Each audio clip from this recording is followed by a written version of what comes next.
ਗੁਰੂ ਪਿਆਰੀ ਸਾਧ ਸੰਗਤ ਜੀਓ, ਵਾਹਿਗੁਰੂ ਜੀ ਕਾ ਖਾਲਸਾ, ਵਾਹਿਗੁਰੂ ਜੀ ਕੀ ਫਤਿਹ। ਅੱਜ ਆਪਾਂ ਰਾਧਾ ਸੁਆਮੀ ਗੁਰੂ ਡੰਮ ਬਾਰੇ ਵਿਚਾਰ ਕਰਾਂਗੇ ਤਾਂ ਕਿ ਸਾਡੇ ਭੈਣ ਭਰਾ ਇਸ ਗੁਰੂ ਡੰਮ ਦੇ ਵਿੱਚ ਜਾਲ ਵਿੱਚ ਫਸਣ ਤੋਂ ਬਚ ਸਕਣ। ਰਾਧਾ ਸੁਆਮੀਆਂ ਸਮੇਤ ਸਾਰੇ ਕੱਚੇ ਗੁਰੂ ਇੱਕ ਗੱਲ ਬਾਰ-ਬਾਰ ਕਹਿੰਦੇ ਹਨ ਕਿ ਦੇਹਧਾਰੀ ਗੁਰੂ ਤੋਂ ਬਿਨਾਂ ਪਾਰ ਉਤਾਰਾ ਨਹੀਂ ਹੁੰਦਾ, ਪਰ ਸੱਚ ਇਹ ਹੈ ਕਿ ਦੇਹ ਕਿਸੇ ਨੂੰ ਪਾਰ ਨਹੀਂ ਲਾਉਂਦੀ। ਸੱਚੇ ਗਿਆਨ ਸਰੂਪ ਬਚਨਾਂ ਦੀ ਕਮਾਈ ਪਾਰ ਉਤਾਰਾ ਕਰਦੀ ਹੈ। ਸੁਣਤ ਕਮਾਵਤ ਹੋਤ ਉਧਾਰ, ਭਾਵ ਸੱਚੇ ਗਿਆਨ ਨੂੰ ਸੁਣ ਕੇ ਕਮਾਉਣ ਨਾਲ ਉਧਾਰ ਹੋ ਜਾਂਦਾ ਹੈ। ਇਹ ਕੱਚੇ ਗੁਰੂ ਨਾਨਕ ਘਰ ਦੇ ਚੋਰ ਹਨ, ਜਿਹੜੇ ਗੁਰਬਾਣੀ ਵਿੱਚੋਂ ਕੁਝ ਪੰਗਤੀਆਂ ਚੋਰੀ ਕਰਕੇ ਉਹਨਾਂ ਪੰਗਤੀਆਂ ਦੇ ਆਪਣੇ ਮਤਲਬ ਦੇ ਅਰਥ ਕਰ ਲੈਂਦੇ ਹਨ ਅਤੇ ਭੋਲੇ ਭਾਲੇ ਲੋਕਾਂ ਨੂੰ ਆਪਣੇ ਗੁਰੂ ਡੰਮ ਦੇ ਜਾਲ ਵਿੱਚ ਫਸਾ ਲੈਂਦੇ ਹਨ। ਜਿਸ ਤਰ੍ਹਾਂ ਸ਼ਿਕਾਰੀ ਚੋਗਾ ਪਾ ਕੇ ਪੰਛੀਆਂ ਨੂੰ ਫਸਾ ਲੈਂਦਾ ਹੈ, ਇਸੇ ਤਰ੍ਹਾਂ ਇਹ ਕੱਚੇ ਗੁਰੂ ਗੁਰਬਾਣੀ ਨੂੰ ਚੋਗੇ ਦੀ ਤਰ੍ਹਾਂ ਵਰਤਦੇ ਹਨ। ਇੱਕ ਧਰਮੀ ਬੰਦਾ ਪੰਛੀਆਂ ਨੂੰ ਕਣਕ ਬਾਜਰੇ ਦਾ ਚੋਗਾ ਪਾਉਂਦਾ ਹੈ, ਇੱਕ ਸ਼ਿਕਾਰੀ ਵੀ ਕਣਕ ਬਾਜਰੇ ਦਾ ਚੋਗਾ ਹੀ ਪਾਉਂਦਾ ਹੈ। ਚੋਗੇ ਵਿੱਚ ਤਾਂ ਕੋਈ ਫਰਕ ਨਹੀਂ, ਪਰ ਚੋਗਾ ਪਾਉਣ ਦੀ ਭਾਵਨਾ ਵਿੱਚ ਫਰਕ ਹੈ। ਸ਼ਿਕਾਰੀ ਪੰਛੀਆਂ ਨੂੰ ਫਸਾਉਣ ਲਈ ਚੋਗਾ ਪਾਉਂਦਾ ਹੈ, ਇਸੇ ਤਰ੍ਹਾਂ ਇਹ ਕੱਚੇ ਗੁਰੂ ਗੁਰਬਾਣੀ ਨੂੰ ਸ਼ਿਕਾਰੀ ਵਾਲੇ ਚੋਗੇ ਦੀ ਤਰ੍ਹਾਂ ਵਰਤਦੇ ਹਨ। ਇਹਨਾਂ ਨੂੰ ਮਛੇਰੇ ਵੀ ਕਿਹਾ ਜਾ ਸਕਦਾ ਹੈ। ਜਿਸ ਤਰ੍ਹਾਂ ਮਛੇਰਾ ਕੁੰਡੀ ਤੇ ਆਟਾ ਲਾ ਕੇ ਮੱਛੀ ਪਕੜਦਾ ਹੈ, ਇਸ ਤਰ੍ਹਾਂ ਕੱਚੇ ਗੁਰੂ ਗੁਰਬਾਣੀ ਨੂੰ ਆਟੇ ਦੀ ਤਰ੍ਹਾਂ ਵਰਤ ਕੇ ਸਿੱਖਾਂ ਨੂੰ ਆਪਣੀ ਕੁੰਡੀ ਵਿੱਚ ਫਸਾਉਂਦੇ ਹਨ। ਸਾਨੂੰ ਸੁਚੇਤ ਹੋਣ ਦੀ ਲੋੜ ਹੈ। ਗੁਰੂ ਉਹ ਰੱਬੀ ਗਿਆਨ ਦਾ ਨਾਮ ਹੈ ਜੋ ਮਨੁੱਖ ਦੀਆਂ ਬੁਰਾਈਆਂ ਦੂਰ ਕਰਦਾ ਹੈ ਅਤੇ ਪ੍ਰਮਾਤਮਾ ਦਾ ਰਾਹ ਵਿਖਾਉਂਦਾ ਹੈ। ਸਤਿਗੁਰ ਬਚਨ ਹੈ ਸਤਿਗੁਰ, ਪਾਦਰ ਮੁਕਤ ਜਨਾਬੈ ਗੋ, ਭਾਵ ਬਚਨ ਹੀ ਸਤਿਗੁਰ ਦਾ ਸਰੂਪ ਹੈ ਜੋ ਮੁਕਤੀ ਦਾ ਸਿੱਧਾ ਰਾਹ ਵਿਖਾਉਂਦਾ ਹੈ। ਗੁਰਬਾਣੀ ਦਾ ਗਿਆਨ ਮਨੁੱਖ ਨੂੰ ਸੰਤੋਖੀ ਬਣਾਉਂਦਾ ਹੈ ਅਤੇ ਪ੍ਰਮਾਤਮਾ ਨਾਲ ਜੋੜਦਾ ਹੈ। ਮਹਾ ਸੰਤੋਖ ਹੋਵੈ ਗੁਰ ਬਚਨੀ, ਪ੍ਰਭ ਸਿਉ ਲਾਗੈ ਪੂਰਨ ਧਿਆਨ, ਭਾਵ ਗੁਰੂ ਬਚਨਾਂ ਦੁਆਰਾ ਪੂਰਾ ਸੰਤੋਖ ਆ ਜਾਂਦਾ ਹੈ ਅਤੇ ਧਿਆਨ ਪੂਰਨ ਤੌਰ ਤੇ ਪਰਮਾਤਮਾ ਨਾਲ ਜੁੜ ਜਾਂਦਾ ਹੈ। ਸੱਚਾ ਗਿਆਨ ਹੀ ਮਨੁੱਖ ਨੂੰ ਵਿਵੇਕੀ ਬਣਾਉਂਦਾ ਹੈ। ਕਹੋ ਕਬੀਰ ਮੈਂ ਸੋ ਗੁਰ ਪਾਇਓ, ਜਾ ਕਾ ਨਾਉ ਵਿਵੇਕੋ। ਸੰਤੋਖੀ ਮਨੁੱਖ ਹੀ ਪਰਉਪਕਾਰੀ ਤੇ ਸਦਾਚਾਰੀ ਹੁੰਦਾ ਹੈ। ਸੇਵ ਕੀਤੀ ਸੰਤੋਖੀ, ਜਿਨੀ ਸੱਚੋ ਸੱਚ ਧਿਆਇਆ, ਓਨੀ ਮੰਦਾ ਪੈਰ ਨਾ ਰੱਖਿਓ, ਕਰ ਸੁਕ੍ਰਿਤ ਧਰਮ ਕਮਾਇਆ। ਧੰਨ ਹਨ ਉਹ ਬੜਭਾਗੀ ਜਿਨ੍ਹਾਂ ਨੇ ਆਪਣੇ ਆਪ ਨੂੰ ਸਾਹਿਬ ਸ੍ਰੀ ਗੁਰੂ ਗ੍ਰੰਥ ਸਾਹਿਬ ਜੀ ਦੇ ਸਮਰਪਣ ਕਰਕੇ ਗੁਰਬਾਣੀ ਆਗਿਆ ਅਨੁਸਾਰ ਆਪਣੇ ਜੀਵਨ ਨੂੰ ਸਵਾਰਿਆ ਹੈ। ਗੁਰੂ ਨਾਨਕ ਪਾਤਸ਼ਾਹ ਨੇ ਅਜਿਹੇ ਰੱਬੀ ਗਿਆਨ ਨੂੰ ਹੀ ਆਪਣਾ ਗੁਰੂ ਹੋਣਾ ਫਰਮਾਇਆ ਹੈ ਅਤੇ 10 ਜਾਮੇ ਧਾਰਨ ਕਰਕੇ ਅਨੇਕਾਂ ਘਾਲਨਾਮਾ ਘਾਲ ਕੇ ਉਸ ਸ਼ਬਦ ਗੁਰੂ ਗਿਆਨ ਨੂੰ ਸਾਹਿਬ ਸ੍ਰੀ ਗੁਰੂ ਗ੍ਰੰਥ ਸਾਹਿਬ ਜੀ ਦੇ ਸਰੂਪ ਵਿੱਚ ਸੰਪੂਰਨਤਾ ਬਖਸ਼ੀ। ਮਹਾਨ ਬਖਸ਼ਿਸ਼ ਕਰਕੇ ਗੁਰੂ ਗ੍ਰੰਥ ਸਾਹਿਬ ਜੀ ਦੇ ਸਰੂਪ ਵਿੱਚ ਲੁਕਾਈ ਵਾਸਤੇ ਗੁਰਮੁਖ ਗਾਡੀ ਰਾਹ ਤਿਆਰ ਕੀਤਾ। ਗੁਰਬਾਣੀ ਦੀ ਸ਼ੁੱਧਤਾ ਕਾਇਮ ਰੱਖਣ ਵਾਸਤੇ ਪੰਜਵੇਂ ਪਾਤਸ਼ਾਹ ਜੀ ਨੂੰ ਤਸੀਹੇ ਭਰਪੂਰ ਸ਼ਹੀਦੀ ਦੇਣੀ ਪਈ, ਪਰ ਇਸ ਵਿੱਚ ਰਤਾ ਮਿਲਾਵਟ ਪ੍ਰਵਾਨ ਨਹੀਂ ਕੀਤੀ। ਗਿਆਨ ਸਰੂਪ ਗੁਰੂ ਸਦੀਵੀ ਹੈ। ਸਰੀਰ ਤਾਂ ਅੱਜ ਜੰਮਦਾ ਹੈ, ਕੱਲ ਮਰ ਜਾਂਦਾ ਹੈ। ਕੱਚੇ ਗੁਰੂਆਂ ਦੇ ਧਰਮ ਦੇ ਨਾਂ ਤੇ ਚਲਾਏ ਗਪੌੜ ਸਾਡੀ ਭਟਕਣਾ ਦਾ ਕਾਰਨ ਬਣ ਜਾਂਦੇ ਹਨ। ਗੁਰੂ ਗ੍ਰੰਥ ਸਾਹਿਬ ਜੀ ਨੂੰ ਗੁਰੂ ਧਾਰਨ ਕਰਨ ਦਾ ਇੱਕੋ ਇੱਕ ਤਰੀਕਾ ਹੈ, 5 ਪੈਰਿਆਂ ਤੋਂ ਖੰਡੇ ਦੀ ਪਹੁਲ ਲੈਣੀ ਅਤੇ ਪ੍ਰਣ ਕਰਨਾ ਕਿ ਅੱਜ ਤੋਂ ਬਾਅਦ ਮੈਂ ਸਿਵਾਏ ਗੁਰਬਾਣੀ ਦੇ ਹੋਰ ਕਿਸੇ ਨੂੰ ਗੁਰੂ ਨਹੀਂ ਮੰਨਾਂਗਾ। ਜੀਵਨ ਅਤੇ ਜੁੜਨ ਦੀ ਜੁਗਤ ਕੇਵਲ ਤੇ ਕੇਵਲ ਗੁਰੂ ਗ੍ਰੰਥ ਸਾਹਿਬ ਤੋਂ ਪ੍ਰਾਪਤ ਕਰਾਂਗਾ। ਰੱਬੀ ਗਿਆਨ ਨੂੰ ਹੀ ਪਾਤਸ਼ਾਹ ਨੇ ਮਨੁੱਖ ਮਾਤਰ ਦਾ ਸੱਚਾ ਗੁਰੂ ਹੋਣਾ ਮੰਨਿਆ ਹੈ ਅਤੇ ਉਸ ਦੇ ਗੁਰਬਾਣੀ ਸਰੂਪ ਵਿੱਚ ਸਾਨੂੰ ਉਸ ਦੇ ਲੜ ਲਾਇਆ ਹੈ। ਸਰੀਰ ਦਾ ਢੰਡੋਰਾ ਪਿੱਟਣ ਵਾਲੇ ਇਹ ਦੰਭੀ ਪਖੰਡੀ ਗੁਰੂ ਖੁਦ ਆਪਣੇ ਤੋਂ ਪਹਿਲਾਂ ਚੱਲ ਚੁੱਕਿਆਂ ਦੀਆਂ ਟੇਪਾਂ ਤੇ ਲਿਖਤਾਂ ਦਾ ਸਹਾਰਾ ਲੈਂਦੇ ਹਨ, ਪਰ ਦੂਜੇ ਪਾਸੇ ਕਹਿੰਦੇ ਹਨ ਗ੍ਰੰਥ ਗੁਰੂ ਨਹੀਂ ਹੋ ਸਕਦਾ। ਗ੍ਰੰਥ ਪੋਥੀਆਂ ਸੱਤ ਦੀ ਸ਼ੋਅ ਨਹੀਂ ਦੇ ਸਕਦੀਆਂ। ਨਾਲੇ ਪੋਥੀਆਂ ਛਪਵਾਈ ਜਾਂਦੇ ਹਨ, ਨਾਲੇ ਕਹਿੰਦੇ ਹਨ ਪੋਥੀਆਂ ਸੱਤ ਦੀ ਸ਼ੋਅ ਨਹੀਂ ਦੇ ਸਕਦੀਆਂ। ਕਿਤਨਾ ਵੱਡਾ ਧੋਖਾ ਹੈ ਸੰਗਤਾਂ ਨਾਲ। ਇੱਕ ਪਾਸੇ ਇਹ ਪਖੰਡੀ ਪ੍ਰਚਾਰਦੇ ਹਨ ਗੁਰਬਾਣੀ ਗੁਰੂ ਨਹੀਂ ਹੋ ਸਕਦੀ, ਦੂਜੇ ਪਾਸੇ ਵਰਤਦੇ ਵੀ ਗੁਰਬਾਣੀ ਹਨ। ਅੱਜ ਗੁਰਬਾਣੀ ਛੱਡ ਦੇਣ ਤਾਂ ਇਹਨਾਂ ਦੇ ਡੇਰਿਆਂ ਤੇ ਉੱਲੂ ਬੋਲਣਗੇ। ਦਸਮੇਸ਼ ਪਿਤਾ ਜੀ ਦੇ ਆਖਰੀ 52 ਵਚਨਾਂ ਵਿੱਚੋਂ ਉਪਦੇਸ਼ ਹੈ ਗੁਰਬਾਣੀ ਦੇ ਅਰਥ ਗੁਰੂ ਘਰ ਦੇ ਵਿਦਵਾਨਾਂ ਤੋਂ ਸਿੱਖਣੇ। ਕਿੰਨੀ ਦੂਰ ਅੰਦੇਸ਼ੀ ਹੈ ਦਸਮੇਸ਼ ਪਿਤਾ ਜੀ ਦੀ। ਉਹਨਾਂ ਨੂੰ ਪਤਾ ਸੀ ਕਿ ਪਖੰਡੀ ਗੁਰੂ ਬਾਣੀ ਵਰਤਣਗੇ, ਕਿਤੇ ਸਿੱਖ ਇਸ ਭੁਲੇਖੇ ਨਾਲ ਫਸ ਜਾਣ ਕਿ ਇਹ ਵੀ ਗੁਰਬਾਣੀ ਸਮਝਾਉਂਦੇ ਹਨ। ਇਸ ਲਈ ਉਹਨਾਂ ਨੇ ਕਿੰਨਾ ਸਮਾਂ ਪਹਿਲਾਂ ਹੀ ਸਾਨੂੰ ਸੁਚੇਤ ਕਰ ਦਿੱਤਾ ਕਿ ਗੁਰਬਾਣੀ ਦੇ ਅਰਥ ਗੁਰੂ ਗ੍ਰੰਥ ਸਾਹਿਬ ਨੂੰ ਗੁਰੂ ਮੰਨਣ ਵਾਲਿਆਂ ਤੋਂ ਸਿੱਖਣੇ, ਨਾ ਕਿ ਗੁਰਬਾਣੀ ਦੀ ਆੜ ਵਿੱਚ ਗੁਰੂ ਡੰਮ ਚਲਾਉਣ ਵਾਲੇ ਪਖੰਡੀ ਦੰਮੀ ਗੁਰੂਆਂ ਤੋਂ। ਸੋ ਸਾਨੂੰ ਕੱਚੇ ਗੁਰੂਆਂ ਤੋਂ ਬਚਣ ਦੀ ਲੋੜ ਹੈ। ਆਓ ਹੁਣ ਰਾਧਾ ਸੁਆਮੀ ਬਿਆਸ ਵਾਲਿਆਂ ਦੇ ਗੁਰੂ ਡੰਮ ਬਾਰੇ ਵਿਚਾਰ ਕਰਦੇ ਹਾਂ। ਰਾਧਾ ਸੁਆਮੀ ਗੁਰੂ ਡੰਮ ਦੇ ਬਾਨੀ ਸ਼ਿਵ ਦਿਆਲ ਸਿਉ ਆਗਰੇ ਦੇ ਖੱਤਰੀ ਸਨ। ਆਗਰੇ ਵਿੱਚ ਆਪ ਦੀ ਸੰਗਤ ਭਾਈ ਦਦਾਰ ਸਿੰਘ ਨਾਲ ਹੋਈ, ਜੋ ਪਿੱਛੋਂ ਗਿੱਲ ਜ਼ਿਲ੍ਹਾ ਲੁਧਿਆਣਾ ਦੇ ਸਨ। ਦਦਾਰ ਸਿੰਘ ਜੀ ਗੁਰੂ ਤੇਗ ਬਹਾਦਰ ਜੀ ਦੇ ਇਤਿਹਾਸਕ ਸਥਾਨ ਮਾਈ ਥਾਨ ਗੁਰਦੁਆਰਾ ਸਾਹਿਬ ਦੇ ਮਹੰਤ ਸਨ। ਚੰਗੇ ਵਿਦਵਾਨ ਤੇ ਅਭਿਆਸੀ ਸਨ। ਸ਼ਿਵ ਦਿਆਲ ਸਿਉ ਨੇ ਦਦਾਰ ਸਿੰਘ ਤੋਂ ਗੁਰਬਾਣੀ ਕਥਾ ਵਿਚਾਰ ਸਿੱਖੀ। ਕੁਝ ਸਮੇਂ ਬਾਅਦ ਸ਼ਿਵ ਦਿਆਲ ਸਿਉ ਵੀ ਗੁਰਦੁਆਰਾ ਮਾਈ ਥਾਨ ਆਗਰਾ ਵਿੱਚ ਗੁਰਬਾਣੀ ਦੀ ਕਥਾ ਵਿਚਾਰ ਕਰਨ ਲੱਗ ਪਏ। ਉਹਨਾਂ ਦਿਨਾਂ ਵਿੱਚ ਕੁਝ ਸਿੱਖ ਫੌਜਾਂ ਆਗਰੇ ਛਾਵਣੀ ਵਿੱਚ ਸਨ। ਉਹਨਾਂ ਵਿੱਚੋਂ ਕਈ ਸਿੰਘ ਮਾਈ ਥਾਨ ਗੁਰਦੁਆਰੇ ਜਾਂਦੇ ਸਨ। ਰਾਧਾ ਸੁਆਮੀਆਂ ਦੀ ਬਿਆਸ ਵਾਲੀ ਗੱਦੀ ਦੇ ਮੋਢੀ ਜੈਮਲ ਸਿੰਘ ਘੁਮਾਣ ਜ਼ਿਲ੍ਹਾ ਗੁਰਦਾਸਪੁਰ ਉਹਨਾਂ ਦਿਨਾਂ ਵਿੱਚ ਫੌਜ ਵਿੱਚ ਨੌਕਰ ਸਨ। ਉਹਨਾਂ ਦੀ ਪਲਟਨ ਆਗਰੇ ਵਿੱਚ ਸੀ। ਜੈਮਲ ਸਿੰਘ ਦਾ ਮੇਲ ਗੁਰਦੁਆਰਾ ਮਾਈ ਥਾਨ ਵਿੱਚ ਸ਼ਿਵ ਦਿਆਲ ਸਿਉ ਨਾਲ ਹੋਇਆ। ਗੁਰਬਾਣੀ ਦੀ ਕਥਾ ਸੁਣ ਕੇ ਸਤਸੰਗੀ ਬਣ ਗਏ। ਯੂਪੀ ਵਿੱਚ ਰਹਿਣ ਕਰਕੇ ਸ਼ਿਵ ਦਿਆਲ ਨੂੰ ਪਾਨ ਬੀੜੀ ਖਾਣ ਤੇ ਹੁੱਕਾ ਪੀਣ ਦੀ ਭੈੜੀ ਆਦਤ ਪੈ ਗਈ, ਜਿਸ ਦਾ ਵਰਣਨ ਰਾਧਾ ਸੁਆਮੀਆਂ ਦੇ ਪ੍ਰਸਿੱਧ ਗ੍ਰੰਥ ਸਾਰ ਬਚਨ ਵਿੱਚ ਵੀ ਮਿਲਦਾ ਹੈ। ਸਿੱਖ ਪਾਨ ਬੀੜੀ ਜਾਂ ਤਮਾਕੂ ਤੋਂ ਸਖਤ ਨਫ਼ਰਤ ਕਰਦੇ ਹਨ। ਇਸ ਲਈ ਹੁੱਕਾ ਪੀਣ ਤੇ ਬੀੜੀ ਖਾਣ ਕਰਕੇ ਕਈ ਸਥਾਨਕ ਸਿੱਖ ਤੇ ਫੌਜੀ ਸਿੰਘ ਸ਼ਿਵ ਦਿਆਲ ਦੇ ਗੁਰਦੁਆਰਾ ਮਾਈ ਥਾਨ ਵਿੱਚ ਕਥਾ ਕਰਨ ਪਰ ਇਤਰਾਜ਼ ਕਰਨ ਲੱਗ ਪਏ ਅਤੇ ਸ਼ਿਵ ਦਿਆਲ ਤੋਂ ਗਿਲਾਨੀ ਕਰਨ ਲੱਗ ਪਏ। ਇਸ ਲਈ ਉਹਨਾਂ ਨੂੰ ਆਪਣੇ ਘਰ ਵਿੱਚ ਵੱਖਰਾ ਸਤਸੰਗ ਸ਼ੁਰੂ ਕਰ ਦਿੱਤਾ। ਜੈਮਲ ਸਿੰਘ ਉਹਨਾਂ ਦੇ ਘਰ ਵੀ ਜਾਂਦੇ ਰਹੇ। ਸੋ ਇਸ ਤਰ੍ਹਾਂ ਸਿੱਖ ਪਲਟਨ ਵਿੱਚੋਂ ਬਾਬਾ ਜੈਮਲ ਸਿੰਘ ਸ਼ਿਵ ਦਿਆਲ ਸਿਉ ਦੇ ਚੇਲੇ ਬਣ ਗਏ, ਜੋ ਬਾਅਦ ਵਿੱਚ ਬਿਆਸ ਵਾਲੀ ਗੱਦੀ ਦੇ ਮੋਢੀ ਬਣੇ। ਦੂਸਰੇ ਆਗਰੇ ਦੇ ਇੱਕ ਡਾਕਖਾਨੇ ਮਹਿਕਮੇ ਦੇ ਮੁਲਾਜ਼ਮ ਰਾਏ ਬਹਾਦਰ ਸਾਲਗ੍ਰਾਮ ਆਪ ਦੇ ਚੇਲੇ ਬਣੇ, ਜੋ ਯੂਪੀ ਦੇ ਪਹਿਲੇ ਮਾਸਟਰ ਜਨਰਲ ਹੋਏ ਹਨ। ਉਹਨਾਂ ਦੇ ਅਸਰ ਰਸੂਖ ਦੇ ਕਾਰਨ ਕਈ ਆਦਮੀ ਇਸ ਮਤ ਵਿੱਚ ਸ਼ਾਮਲ ਹੋਏ। ਇਸ ਤਰ੍ਹਾਂ ਸ਼ਿਵ ਦਿਆਲ ਸਿਉ ਨੇ ਆਪਣਾ ਵੱਖਰਾ ਗੁਰੂ ਡੰਮ ਚਲਾ ਲਿਆ। ਇਹਨਾਂ ਦੇ ਸ਼ਰਧਾਲੂ ਆਪ ਨੂੰ ਸੁਆਮੀ ਦੀ ਪਦਵੀ ਨਾਲ ਸੰਬੋਧਨ ਕਰਦੇ ਹਨ। ਆਪ ਦੀ ਇਸਤਰੀ ਦਾ ਨਾਂ ਰਾਧਾ ਸੀ। ਸ਼ਿਵ ਦਿਆਲ ਸਿਉ ਦੇ ਉੱਤਰਾਧਿਕਾਰੀਆਂ ਨੇ ਰਾਧਾ ਸੁਆਮੀ ਗੁਰੂ ਡੰਮ ਚਲਾ ਲਿਆ। ਰਾਧਾ ਸੁਆਮੀ ਨਾਮ ਕੋਈ ਈਸ਼ਵਰਵਾਦੀ ਨਾਮ ਨਹੀਂ, ਨਾ ਹੀ ਇਸ ਦਾ ਮਾਇਨੇ ਸ਼ਬਦ ਸੁਰਤ ਹਨ।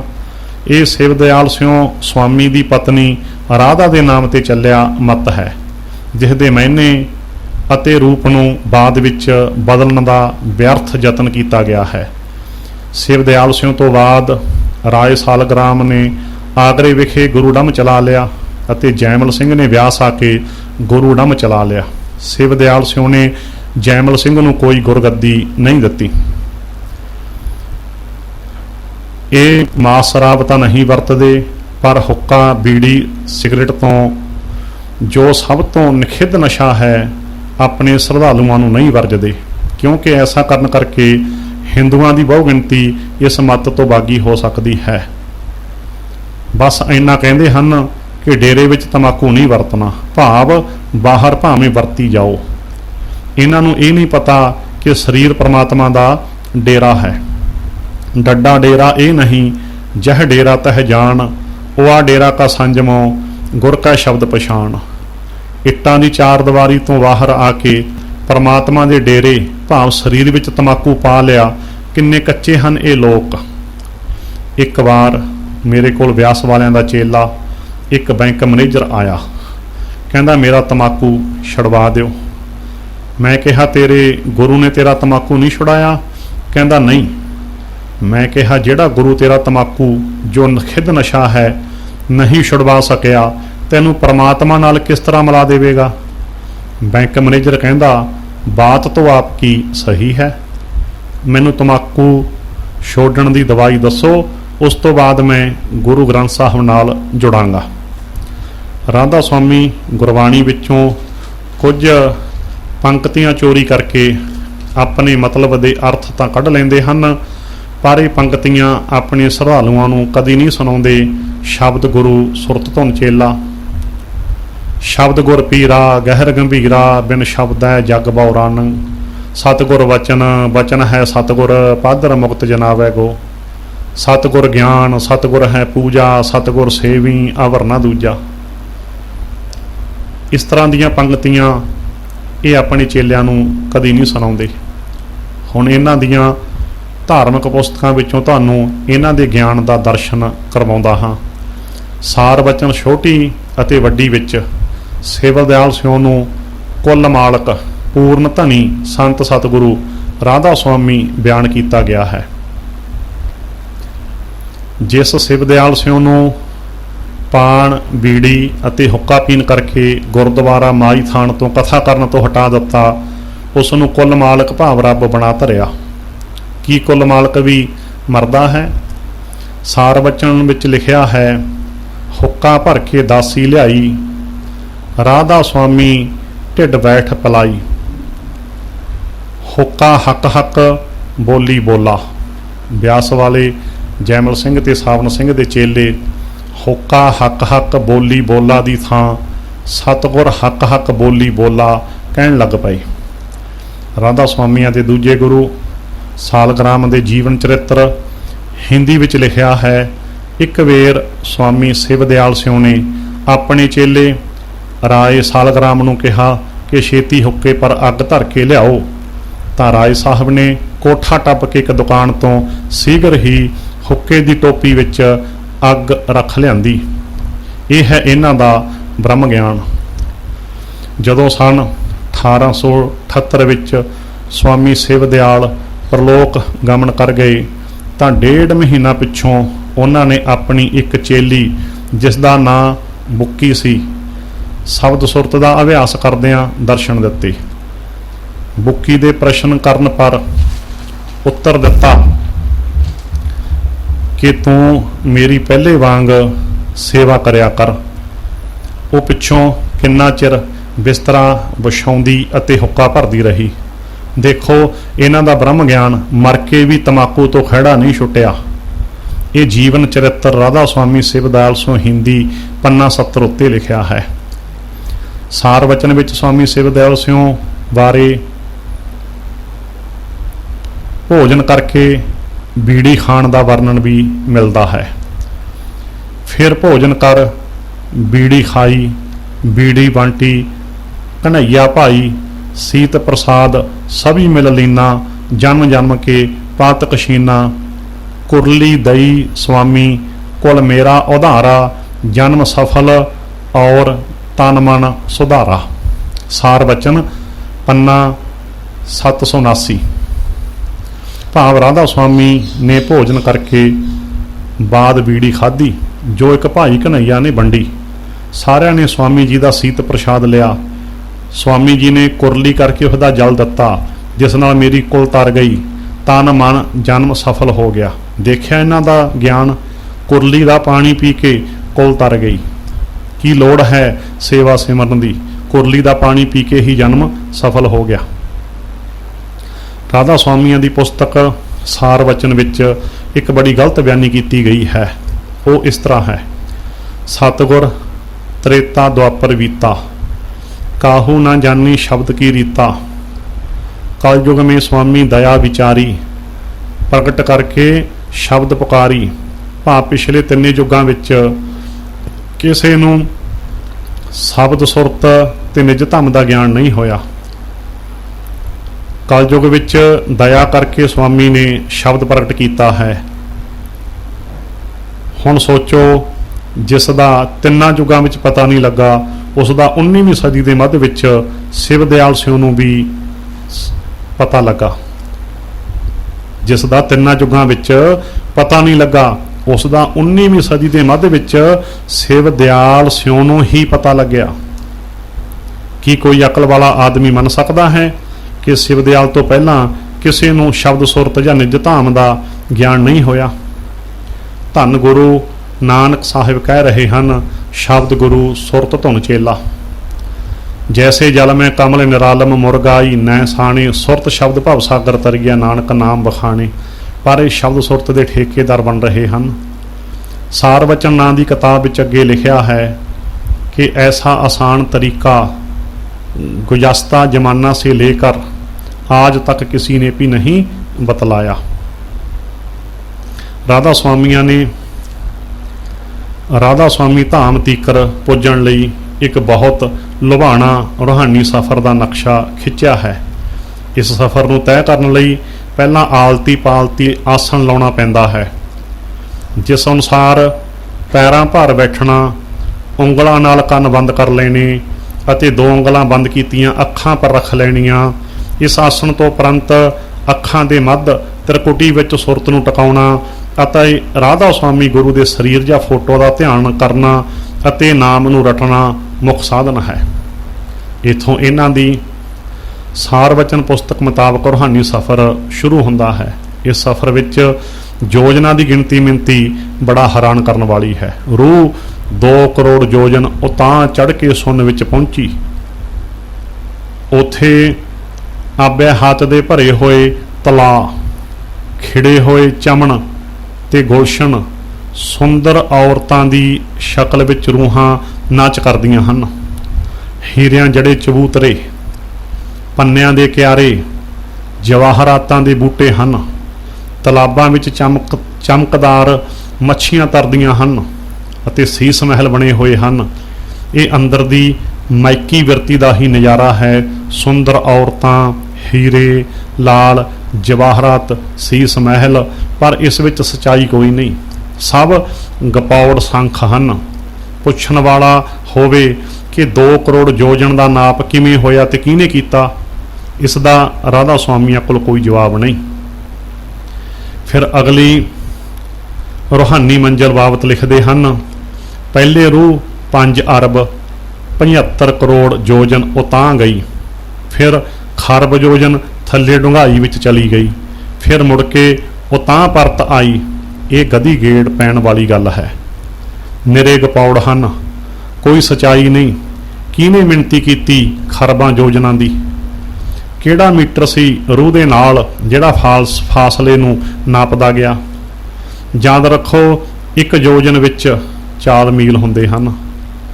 4 खरब मील किहड़े मीटर ने रिकार्ड कीती? रूहानी सफ़र दीयां झाकियां तो बिना राधा स्वामी जोग मत दे दसे होए 6 चक्रां विचों भी सुरत नूं घुमाउंदे हन।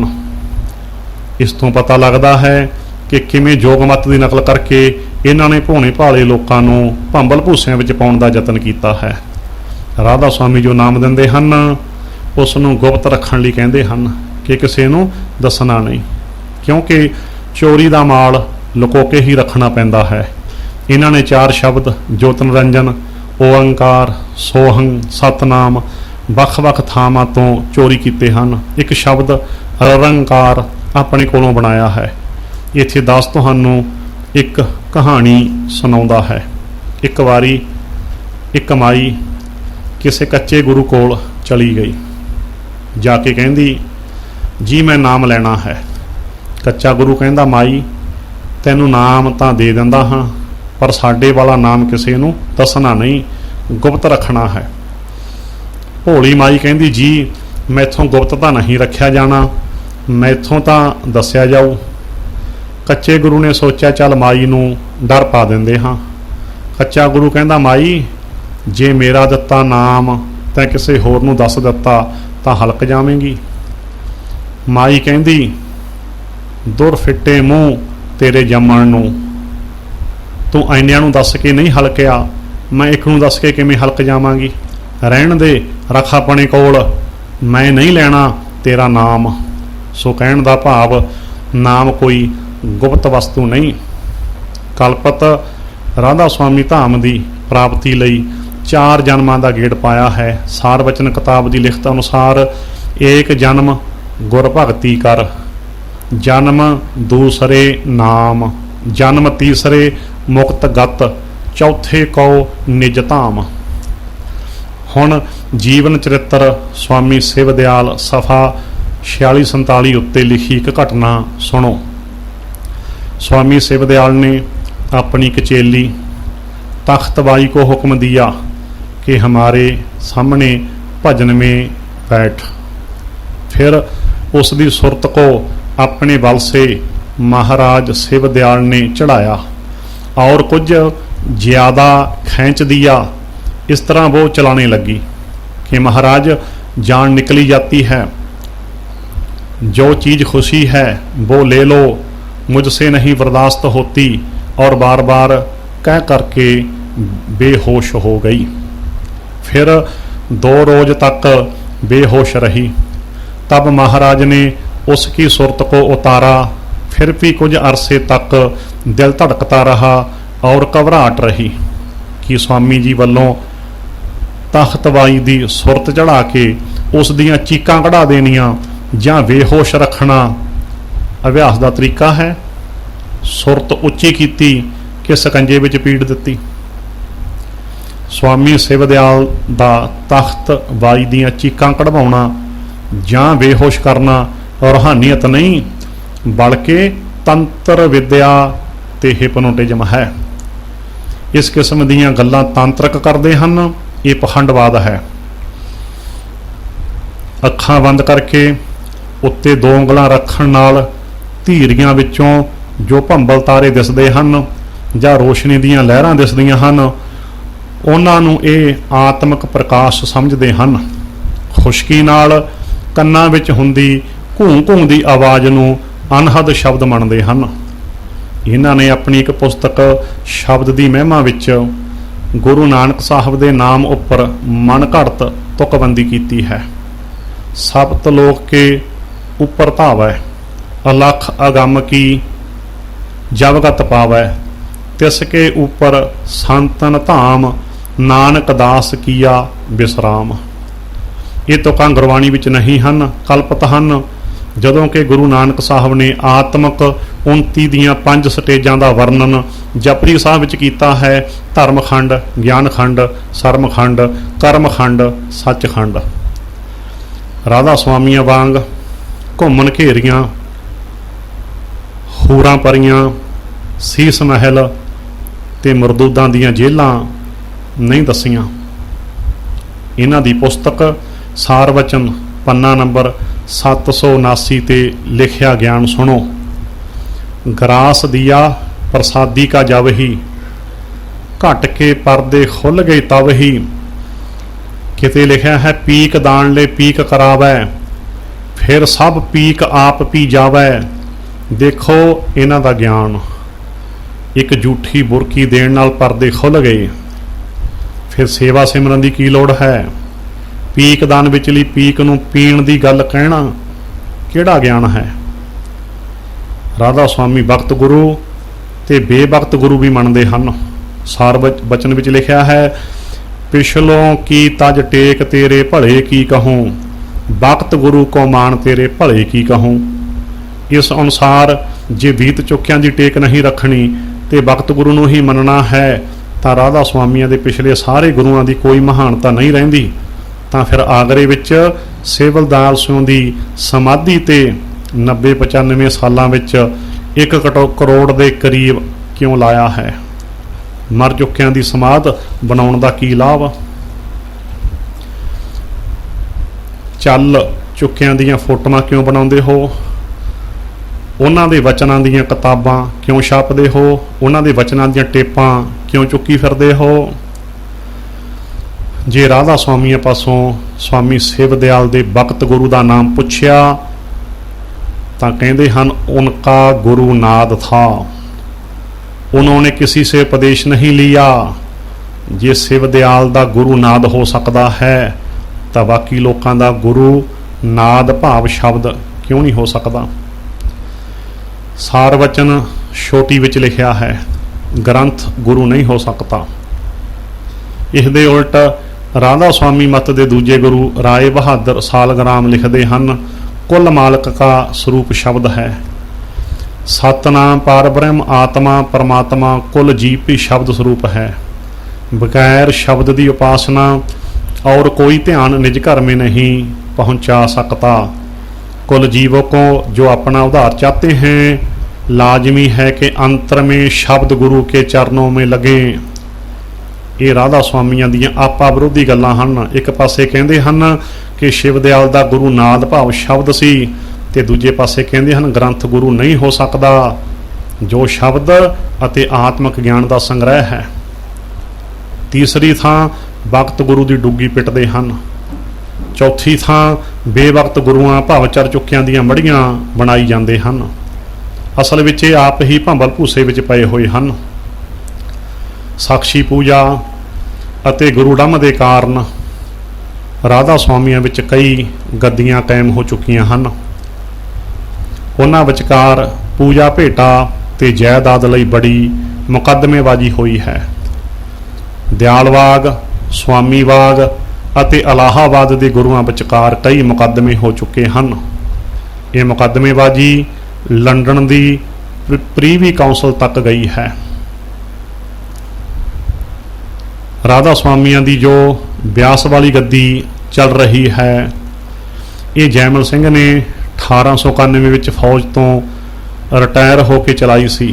पर याद रखो जैमल सिंह दा गुरु शिवदयाल सिंह आगरे वाले सन जिन्हां दी गद्दी ते राय सालग्राम बैठा सी। फौज तो रिटायर होके जैमल सिंह ने ब्यास विच अपना गुरुडम चला लिया।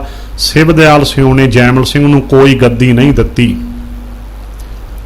फौज तो रिटायर होके 1891 विच दरिया ब्यास के कंढे पिंड बड़ैंच ते बलसरां दे लागे आ टिके। बलसरां दे सिखां ने बाबा जैमल सिंह नूं सिख साधु समझ के पिंड की सांझी जमीन विचों धर्मशाला बनाउण लई 11 कनाल 16 मरले जमीन दित्ती जिस दी रजिस्ट्री नंबर 254 मिति 14 जून 1897 नूं गुरु ग्रंथ साहब के नाम हुई।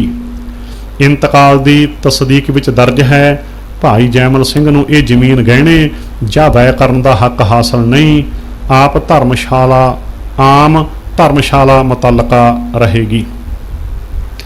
पिंड बलसरां दे जिन्हां मुखियां ने ये जमीन गुरु ग्रंथ साहब के नाम रजिस्टर की उन्हां दे नाम सन लालू सिंह नंबरदार ਮਤਾਬ ਸਿੰਘ ਭਾਨ ਸਿੰਘ ਚੂੜ ਸਿੰਘ ਸ਼ੇਰ ਸਿੰਘ ਅਤੇ ਗੁਰਦਿੱਤ ਸਿੰਘ। ਬਾਬਾ ਜੈਮਲ ਸਿੰਘ ਦਾ ਦੇਹਾਂਤ 1903 ਵਿੱਚ ਹੋਇਆ। ਉਹਨਾਂ ਦੀ ਥਾਂ ਸਾਵਣ ਸਿੰਘ ਸਥਾਨ ਦੇ ਮੁਖੀ ਬਣੇ। 10 ਮਈ 1905 ਨੂੰ ਸ੍ਰੀ ਗੁਰੂ ਗ੍ਰੰਥ ਸਾਹਿਬ ਦੇ ਨਾਮ ਧਰਮਸ਼ਾਲਾ ਦੀ ਹੋਈ ਰਜਿਸਟਰੀ ਦਾ ਇੰਤਕਾਲ ਨੰਬਰ 536 ਹੋਇਆ। सावण सिंह ने गुरबाणी के शब्द इकत्तर करके गुरमत सिद्धांत नाम की एक पोथी छपवाई जिस विच किधरे किधरे जिंदा गुरु ते गुरमत तो उल्ट वाक दर्ज हैं। जिमें कि पन्ना 66 ते लिखा है ग्रंथ पोथियां सानू सत दी शोह नहीं दे सकदियां कि ही बेदलील आपा विरोधी गल लिखी है। एक पासे गुरमत सिद्धांत प्रेम पत्तर ते सार वचन नाम दियां पोथियां छाप के लोकां नूं दिंदे हन ते उन्हां दी कथा सुणाउंदे हन। दूजे पासे कहंदे हन ग्रंथ पोथियां सत दी शोह नहीं दे सकदियां। जे ग्रंथां तो सत दी शोह प्राप्त नहीं हो सकदी तां फिर उन्हां दे छापण ते कथा करन दा की लाभ? हज़ारां वर्षां दे अनुभव अते तजर्बे दे बाद ਮਨੁੱਖਤਾ ਪਾਸ ਜੋ ਗਿਆਨ ਪ੍ਰਕਾਸ਼ਮਾਨ ਹੋਇਆ ਹੈ ਤੇ ਸੁਰੱਖਿਅਤ ਹੈ, ਉਹ ਲਿਖਤ ਰੂਪ ਵਿੱਚ ਭਾਵ ਗ੍ਰੰਥ ਰੂਪ ਵਿੱਚ ਹੀ ਹੈ। ਇਸੇ ਲਈ ਗੁਰੂ ਅਰਜਨ ਸਾਹਿਬ ਜੀ ਲਿਖਦੇ ਹਨ, ਪੋਥੀ ਪਰਮੇਸ਼ਰ ਕਾ ਥਾਨ। ਪ੍ਰਸਿੱਧ ਵਿਚਾਰਵਾਨ ਕਾਰਲਾਈਲ ਦਾ ਕਥਨ ਹੈ, ਅਸੀਂ ਮਹਾਂਪੁਰਖਾਂ ਦੇ ਆਤਮਿਕ ਦਰਸ਼ਨ ਉਹਨਾਂ ਦੀ ਬਾਣੀ ਵਿੱਚੋਂ ਕਰ ਸਕਦੇ ਹਾਂ। ਬਾਬੂ ਸਾਵਣ ਸਿੰਘ ਸਾਰੀ ਉਮਰ ਗੁਰਬਾਣੀ ਦੀ ਕਥਾ ਕਰਦੇ ਰਹੇ। ਅਨੁਭਵ ਤੇ ਆਤਮ ਗਿਆਨ ਸਤਿਗੁਰੂਆਂ ਤੇ ਭਗਤਾਂ ਦਾ ਬਿਆਨ ਕਰਨਾ ਤੇ ਪਿੱਛੋਂ ਕਹਿਣਾ ਸਾਨੂੰ ਗੁਰੂ ਮੰਨੋ, ਆਪਾ ਵਿਰੋਧੀ ਤੇ ਹਾਸੋਹੀਣੀ ਗੱਲ ਹੈ।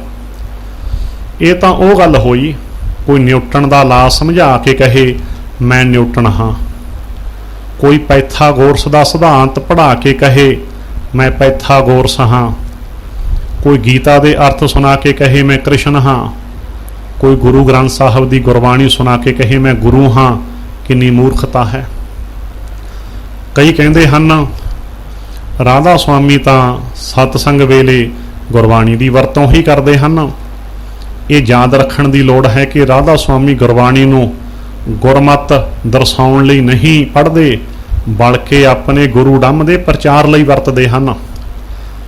ਸਨ 1947 ਵਿੱਚ ਸਾਵਣ ਸਿੰਘ ਨੇ ਕਈ ਸਾਥੀਆਂ ਨੂੰ ਕਿਹਾ ਕਿ ਮੇਰੇ ਉੱਤਰਾਧਿਕਾਰੀ ਸੰਤ ਕਿਰਪਾਲ ਸਿੰਘ ਹੋਣਗੇ, ਪਰ ਉਹ ਨਹੀਂ ਬਣ ਸਕੇ। ਸਨ 1948 ਵਿੱਚ ਸਾਵਣ ਸਿੰਘ ਦੇ ਦੇਹਾਂਤ ਹੋ ਗਿਆ। ਸਨ 1948 ਵਿੱਚ ਸਾਵਣ ਸਿੰਘ ਦਾ ਦੇਹਾਂਤ ਹੋ ਗਿਆ। ਸਾਵਣ ਸਿੰਘ ਦੇ ਪੋਤਰੇ ਚਰਨ ਸਿੰਘ ਨੇ ਬਿਆਸ ਵਾਲੇ ਰਾਧਾ ਸੁਆਮੀਆਂ ਨਾਲ ਗੰਢ ਤੁਪ ਕਰਕੇ ਸਰਦਾਰ ਬਹਾਦਰ ਜਗਤ ਸਿੰਘ ਨੂੰ ਗੁਰੂ ਬਣਾਇਆ। ਸੰਤ ਕਿਰਪਾਲ ਸਿੰਘ ਨੇ ਆਪਣਾ ਵੱਖਰਾ ਮਤ ਕਿਰਪਾਲ ਸਾਵਨ ਮਿਸ਼ਨ ਚਲਾ ਲਿਆ, ਬਿਆਸ ਵਾਲਿਆਂ ਨਾਲੋਂ ਵੱਖ ਹੋ ਗਿਆ। ਲਓ ਜੀ, ਇੱਕ ਨਵਾਂ ਗੁਰੂ ਡੰਮ ਕਿਰਪਾਲ ਸਾਵਨ ਇਹਨਾਂ ਰਾਧਾ ਸੁਆਮੀਆਂ ਦੇ ਵਿੱਚੋਂ ਵੱਖ ਹੋ ਕੇ ਨਵਾਂ ਚੱਲ ਪਿਆ। ਸਨ 1951 ਵਿੱਚ ਸਰਦਾਰ ਬਹਾਦਰ ਜਗਤ ਸਿੰਘ ਦੇ ਦੇਹਾਂਤ ਤੋਂ ਬਾਅਦ ਚਰਨ ਸਿੰਘ ਗੁਰੂ ਬਣ ਗਏ। ਉਹਨਾਂ ਵਿਰੁੱਧ ਸਨ 1954 ਵਿੱਚ ਪਿੰਡ ਬਲਸਰਾਂ ਦੇ ਸਾਧੂ ਸਿੰਘ, ਤੇਜਾ ਸਿੰਘ, ਦਰਸ਼ਨ ਸਿੰਘ ਅਤੇ ਗੁਰਦਾਸ ਮੱਲ ਨੇ ਸੀਨੀਅਰ ਸਬ ਜੱਜ ਅੰਮ੍ਰਿਤਸਰ ਦੀ ਅਦਾਲਤ ਵਿੱਚ ਇੱਕ ਕੇਸ ਦਾਇਰ ਕੀਤਾ ਕਿ ਡੇਰਾ ਬਾਬਾ ਜੈਮਲ ਸਿੰਘ ਦੀ 11 ਕਨਾਲ 16 ਮਰਲੇ ਜ਼ਮੀਨ ਸ੍ਰੀ ਗੁਰੂ ਗ੍ਰੰਥ ਸਾਹਿਬ ਦੇ ਨਾਂ ਰਜਿਸਟਰੀ ਹੈ, ਉੱਥੇ ਪੁਰਾਤਨ ਮਰਜ਼ਾਦਾ ਕਾਇਮ ਰੱਖੀ ਜਾਵੇ। 24 ਜੂਨ 1954 ਨੂੰ ਚਰਨ ਸਿੰਘ ਨੇ ਜਵਾਬੀ ਦਾਅਵੇ ਵਿੱਚ ਕਿਹਾ, ਅਸੀਂ ਗੁਰੂ ਗ੍ਰੰਥ ਸਾਹਿਬ ਨੂੰ ਇਸ਼ਟ ਨਹੀਂ ਮੰਨਦੇ, ਇਹ ਥਾਂ ਸਾਡੀ ਨਿੱਜੀ ਜਾਇਦਾਦ ਹੈ, ਗੁਰੂ ਗ੍ਰੰਥ ਸਾਹਿਬ ਦੀ ਬੀੜ ਚੁੱਕ ਦਿੱਤੀ ਗਈ ਹੈ। ਸਰਦਾਰ ਤੇਜਾ ਸਿੰਘ ਤੇ ਸਾਧੂ ਸਿੰਘ ਦੇ ਕੇਸ ਦਾ ਫੈਸਲਾ ਹਾਈ ਕੋਰਟ ਵਿੱਚੋਂ ਉਹਨਾਂ ਦੇ ਹੱਕ ਵਿੱਚ ਹੋਇਆ। ਹੁਣ ਵਿਚਾਰ ਕਰੋ, ਜੇ ਗੁਰੂ ਗ੍ਰੰਥ ਸਾਹਿਬ ਨੂੰ ਗੁਰੂ ਨਹੀਂ ਮੰਨਦੇ ਤਾਂ ਜੈਮਲ ਸਿੰਘ ਨੇ ਇਹ ਗੱਲ ਬਲਸਰਾਂ ਪਿੰਡ ਦੇ ਲੋਕਾਂ ਨੂੰ ਉਦੋਂ ਕਿਉਂ ਨਾ ਦੱਸੀ ਜਦੋਂ ਗੁਰੂ ਗ੍ਰੰਥ ਸਾਹਿਬ ਦੇ ਨਾਂ ਜ਼ਮੀਨ ਦੀ ਰਜਿਸਟਰੀ ਕਰਵਾਈ ਗਈ ਸੀ। ਉਦੋਂ ਜੈਮਲ ਸਿੰਘ ਸੱਚ ਬੋਲ ਕੇ ਦੱਸਦਾ ਕਿ ਮੇਰਾ ਗੁਰੂ ਤਾਂ ਸਿਵ ਦਿਆਲ ਸਿੰਘ ਆਗਰੇ ਵਾਲਾ ਹੈ, ਹੁਣ ਮੈਂ ਆਪਣਾ ਗੁਰੂ ਡੰਮ ਚਲਾ ਰਿਹਾ ਹਾਂ, ਓਲਾ ਕਿਉਂ ਰੱਖਿਆ? ਜੇ ਗੁਰੂ ਗ੍ਰੰਥ ਸਾਹਿਬ ਨੂੰ ਗੁਰੂ ਨਹੀਂ ਮੰਨਦੇ ਤਾਂ 1897 ਤੋਂ 1954 ਈਸਵੀ ਤੱਕ 57 ਸਾਲ ਡੇਰੇ ਵਿੱਚ ਗੁਰੂ ਗ੍ਰੰਥ ਸਾਹਿਬ ਦਾ ਪ੍ਰਕਾਸ਼ ਕਿਉਂ ਰੱਖਿਆ? ਗੁਰੂ ਗ੍ਰੰਥ ਸਾਹਿਬ ਦੀ ਆੜ ਲੈ ਕੇ ਆਪਣਾ ਗੁਰੂ ਡੰਮ ਚਲਾ ਲਿਆ। ਜਦੋਂ ਗੁਰੂ ਡੰਮ ਕਾਮਯਾਬ ਹੋ ਗਿਆ ਤਾਂ ਗੁਰੂ ਗ੍ਰੰਥ ਸਾਹਿਬ ਦਾ ਸਰੂਪ ਚੁੱਕ ਦਿੱਤਾ। ਕਿੰਨੇ ਹੀ ਸਿੱਖ ਇਹਨਾਂ ਦੇ ਜਾਲ ਵਿੱਚ ਫਸ ਚੁੱਕੇ ਹਨ। ਸਾਵਣ ਸਿੰਘ ਨੇ ਜੋ ਜਾਇਦਾਦ ਤੇ ਜ਼ਮੀਨ ਪਿੰਡ ਸਿਕੰਦਰਪੁਰ ਜ਼ਿਲ੍ਹਾ ਸਿਰਸਾ ਹਰਿਆਣਾ ਵਿੱਚ ਬਣਾਈ, ਉਹ ਸੰਗਤ ਦੀ ਪੂਜਾ ਭੇਟਾ ਤੋਂ ਬਣੀ ਹੈ, ਉਹ ਸਤਸੰਗ ਦੀ ਮਲਕੀਅਤ ਹੈ। ਪਰ ਸਾਵਣ ਸਿੰਘ ਦੇ ਪੋਤਰੇ ਚਰਨ ਸਿੰਘ ਨੇ ਕਿਹਾ ਮੈਂ ਉਸ ਦਾ ਬਾਹਦ ਮਾਲਕ ਹਾਂ, ਉਹ ਸਾਡੀ ਨਿੱਜੀ ਜਾਇਦਾਦ ਹੈ। ਚਰਨ ਸਿੰਘ ਤੋਂ ਬਾਅਦ ਗੁਰਿੰਦਰ ਸਿੰਘ ਢਿੱਲੋਂ ਵਿਆਸ ਡੇਰੇ ਦੀ ਗੱਦੀ ਦੇ ਮਾਲਕ ਹਨ।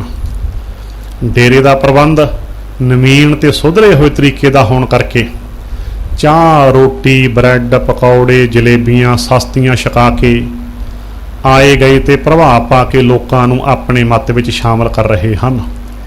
ਦੂਜੇ ਪਾਸੇ ਸਾਡੀਆਂ ਮੁਖੀ ਸੰਸਥਾਵਾਂ ਸਿੱਖ ਮੱਤ ਤੋਂ ਪ੍ਰਚਾਰ ਵੱਲੋਂ ਅਵੇਸਲੇ ਹੋ ਕੇ ਸਿਆਸਤ ਦੀ ਡੂੰਘੀ ਖੱਡ ਵਿੱਚ ਡਿੱਗ ਕੇ ਲੋਕਾਂ ਤੇ ਆਪਣਾ ਗਲਤ ਪ੍ਰਭਾਵ ਪਾਈ ਜਾ ਰਹੀਆਂ ਹਨ, ਜਿਸ ਕਰਕੇ ਲੋਕਾਂ ਨੂੰ ਗੁਰਬਾਣੀ ਦੀ ਸੋਝੀ ਨਾ ਹੋਣ ਕਾਰਨ ਇਹਨਾਂ ਦੇ ਧਾਰੀ ਗੁਰੂ ਡੰਮ ਦੇ ਡੇਰਿਆਂ ਦੀ ਬਾਹਰਮੁਖੀ ਚਮਕ ਦਮਕ ਆਪਣੇ ਵੱਲ ਖਿੱਚਣ ਵਿੱਚ ਤੇਜ਼ੀ ਨਾਲ ਕਾਮਯਾਬ ਹੋ ਰਹੀ ਹੈ। ਆਮ ਲੋਕਾਂ ਦੀ ਤਾਂ ਗੱਲ ਛੱਡੋ, ਹੁਣ ਤਾਂ ਸਾਡੇ ਕਈ ਪ੍ਰਚਾਰਕ ਬਾਬਿਆਂ ਤੇ ਲੀਡਰਾਂ ਨੂੰ ਵੀ ਇਹਨਾਂ ਦੀ ਮਹਿਮਾਨ ਨਵਾਜੀ ਨੇ ਖਿੱਚ ਲਿਆ ਹੈ। ਰੱਬਾ ਖੈਰ ਕਰੀ। ਲੋੜ ਹੈ ਵੇਲਾ ਸੰਭਾਲਣ ਦੀ, ਸਿੱਖ ਦੀ ਸੱਚਾਈ ਨੂੰ ਪ੍ਰਗਟ ਕਰਕੇ ਦੇਹਧਾਰੀ ਗੁਰੂ ਡੰਮ ਦੀ ਅਸਲੀਅਤ ਤੋਂ ਲੋਕਾਂ ਨੂੰ ਜਾਣੂ ਕਰਵਾਉਣ ਦੀ, ਤਾਂ ਕਿ ਗੁਰਬਾਣੀ ਚੁਰਾ ਕੇ ਗੁਰੂ ਬਣਨ ਵਾਲਿਆਂ ਦੇ ਜਾਲ ਵਿੱਚ ਫਸਣ ਤੋਂ ਲੋਕਾਂ ਨੂੰ ਬਚਾਇਆ ਜਾ ਸਕੇ। ਰਾਧਾ ਸੁਆਮੀਆਂ ਬਾਰੇ ਜੋ ਅਖਬਾਰਾਂ ਵਿੱਚ ਖਬਰਾਂ ਆਈਆਂ ਹਨ, ਹੁਣ ਉਹ ਸੁਣੋ। ਡੇਰਾ ਰਾਧਾ ਸੁਆਮੀ ਵੱਲੋਂ ਨੇੜਲੇ ਪਿੰਡਾਂ ਦੀਆਂ ਜ਼ਮੀਨਾਂ ਹਥਿਆਉਣ ਦੇ ਤਰੀਕੇ ਭੂ ਮਾਫੀਆਂ ਨੂੰ ਪਿੱਛੇ ਛੱਡਣ ਵਾਲੇ। ਅੰਮ੍ਰਿਤਸਰ 22 ਅਗਸਤ। ਸਤਵਿੰਦਰ ਸਿੰਘ ਜੱਜ।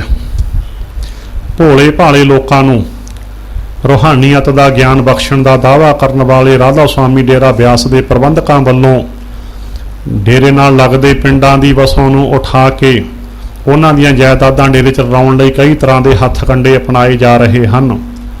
ਧਾਰਮਿਕ ਦਿੱਖ ਵਾਲੇ ਇਸ ਡੇਰੇ ਦੇ ਪ੍ਰਬੰਧਕਾਂ ਵੱਲੋਂ ਜਾਇਦਾਦਾਂ ਹਥਿਆਉਣ ਲਈ ਹਰ ਹਰਬਾ ਵਰਤੇ ਜਾਣ ਬਾਰੇ ਪਤਾ ਲੱਗਾ ਹੈ।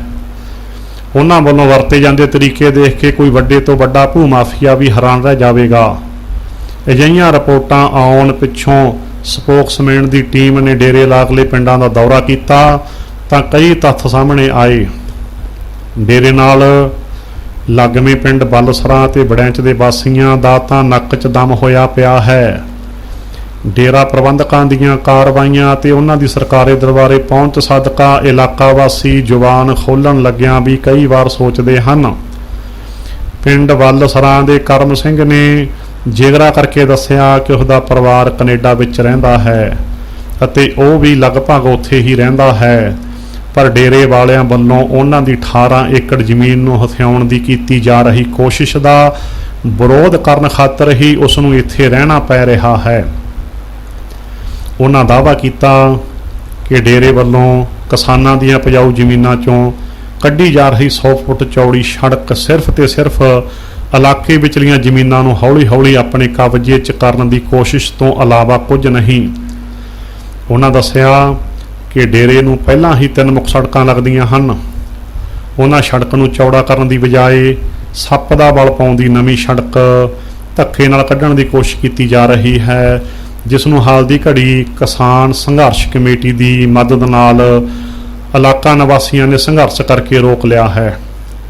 ਉਹਨਾਂ ਦੱਸਿਆ ਕਿ ਉਹ ਆਪਣੀ ਜ਼ਮੀਨ ਡੇਰੇ ਨੂੰ ਕੌਡੀਆਂ ਦੇ ਭਾਅ ਨਹੀਂ ਦੇਣਾ ਚਾਹੁੰਦੇ, ਪਰ ਪ੍ਰਬੰਧਕ ਉਹਨਾਂ ਦੀ ਜ਼ਮੀਨ ਹਥਿਆਉਣ ਵਾਸਤੇ ਵਜਿੱਦ ਹਨ। ਉਹਨਾਂ ਦੋਸ਼ ਲਾਇਆ ਕਿ ਕੁਝ ਲੋਕ ਉਹਨਾਂ ਨੂੰ ਧਮਕੀਆਂ ਦੇ ਰਹੇ ਹਨ, ਜਿਸ ਕਰਕੇ ਉਹ ਕਾਫੀ ਤਣਾਅ ਵਿੱਚ ਹਨ। ਇਸੇ ਤਰ੍ਹਾਂ ਹੀ ਬਾਬਾ ਮਹਿੰਦਰ ਸਿੰਘ ਦੇ ਨਾਂ ਨਾਲ ਮਸ਼ਹੂਰ ਇਸੇ ਹੀ ਪਿੰਡ ਦੇ ਵਿਅਕਤੀ ਨੇ ਦੱਸਿਆ ਕਿ ਉਸ ਦੀ ਜ਼ਮੀਨ ਡੇਰੇ ਦੇ ਬਿਲਕੁਲ ਨਾਲ ਲੱਗਦੀ ਹੋਣ ਕਾਰਨ ਉਸ ਨੂੰ ਸਭ ਤੋਂ ਵੱਧ ਸਮੱਸਿਆਵਾਂ ਆ ਰਹੀਆਂ ਹਨ। ਉਸ ਨੇ ਦਾਅਵਾ ਕੀਤਾ ਕਿ ਡੇਰਾ ਪ੍ਰਬੰਧਕ ਵੱਲੋਂ ਉਸ ਦੀ ਜ਼ਮੀਨ ਨੂੰ ਜਾਂਦਾ ਰਸਤਾ ਵੀ ਗੇਟ ਲਾ ਕੇ ਬੰਦ ਕਰ ਦਿੱਤਾ ਹੈ, ਤਾਂ ਕਿ ਉਹ ਤੰਗ ਆ ਕੇ ਆਪਣੀ ਜ਼ਮੀਨ ਮਜਬੂਰੀ ਵਸ ਡੇਰੇ ਨੂੰ ਦੇ ਜਾਵੇ।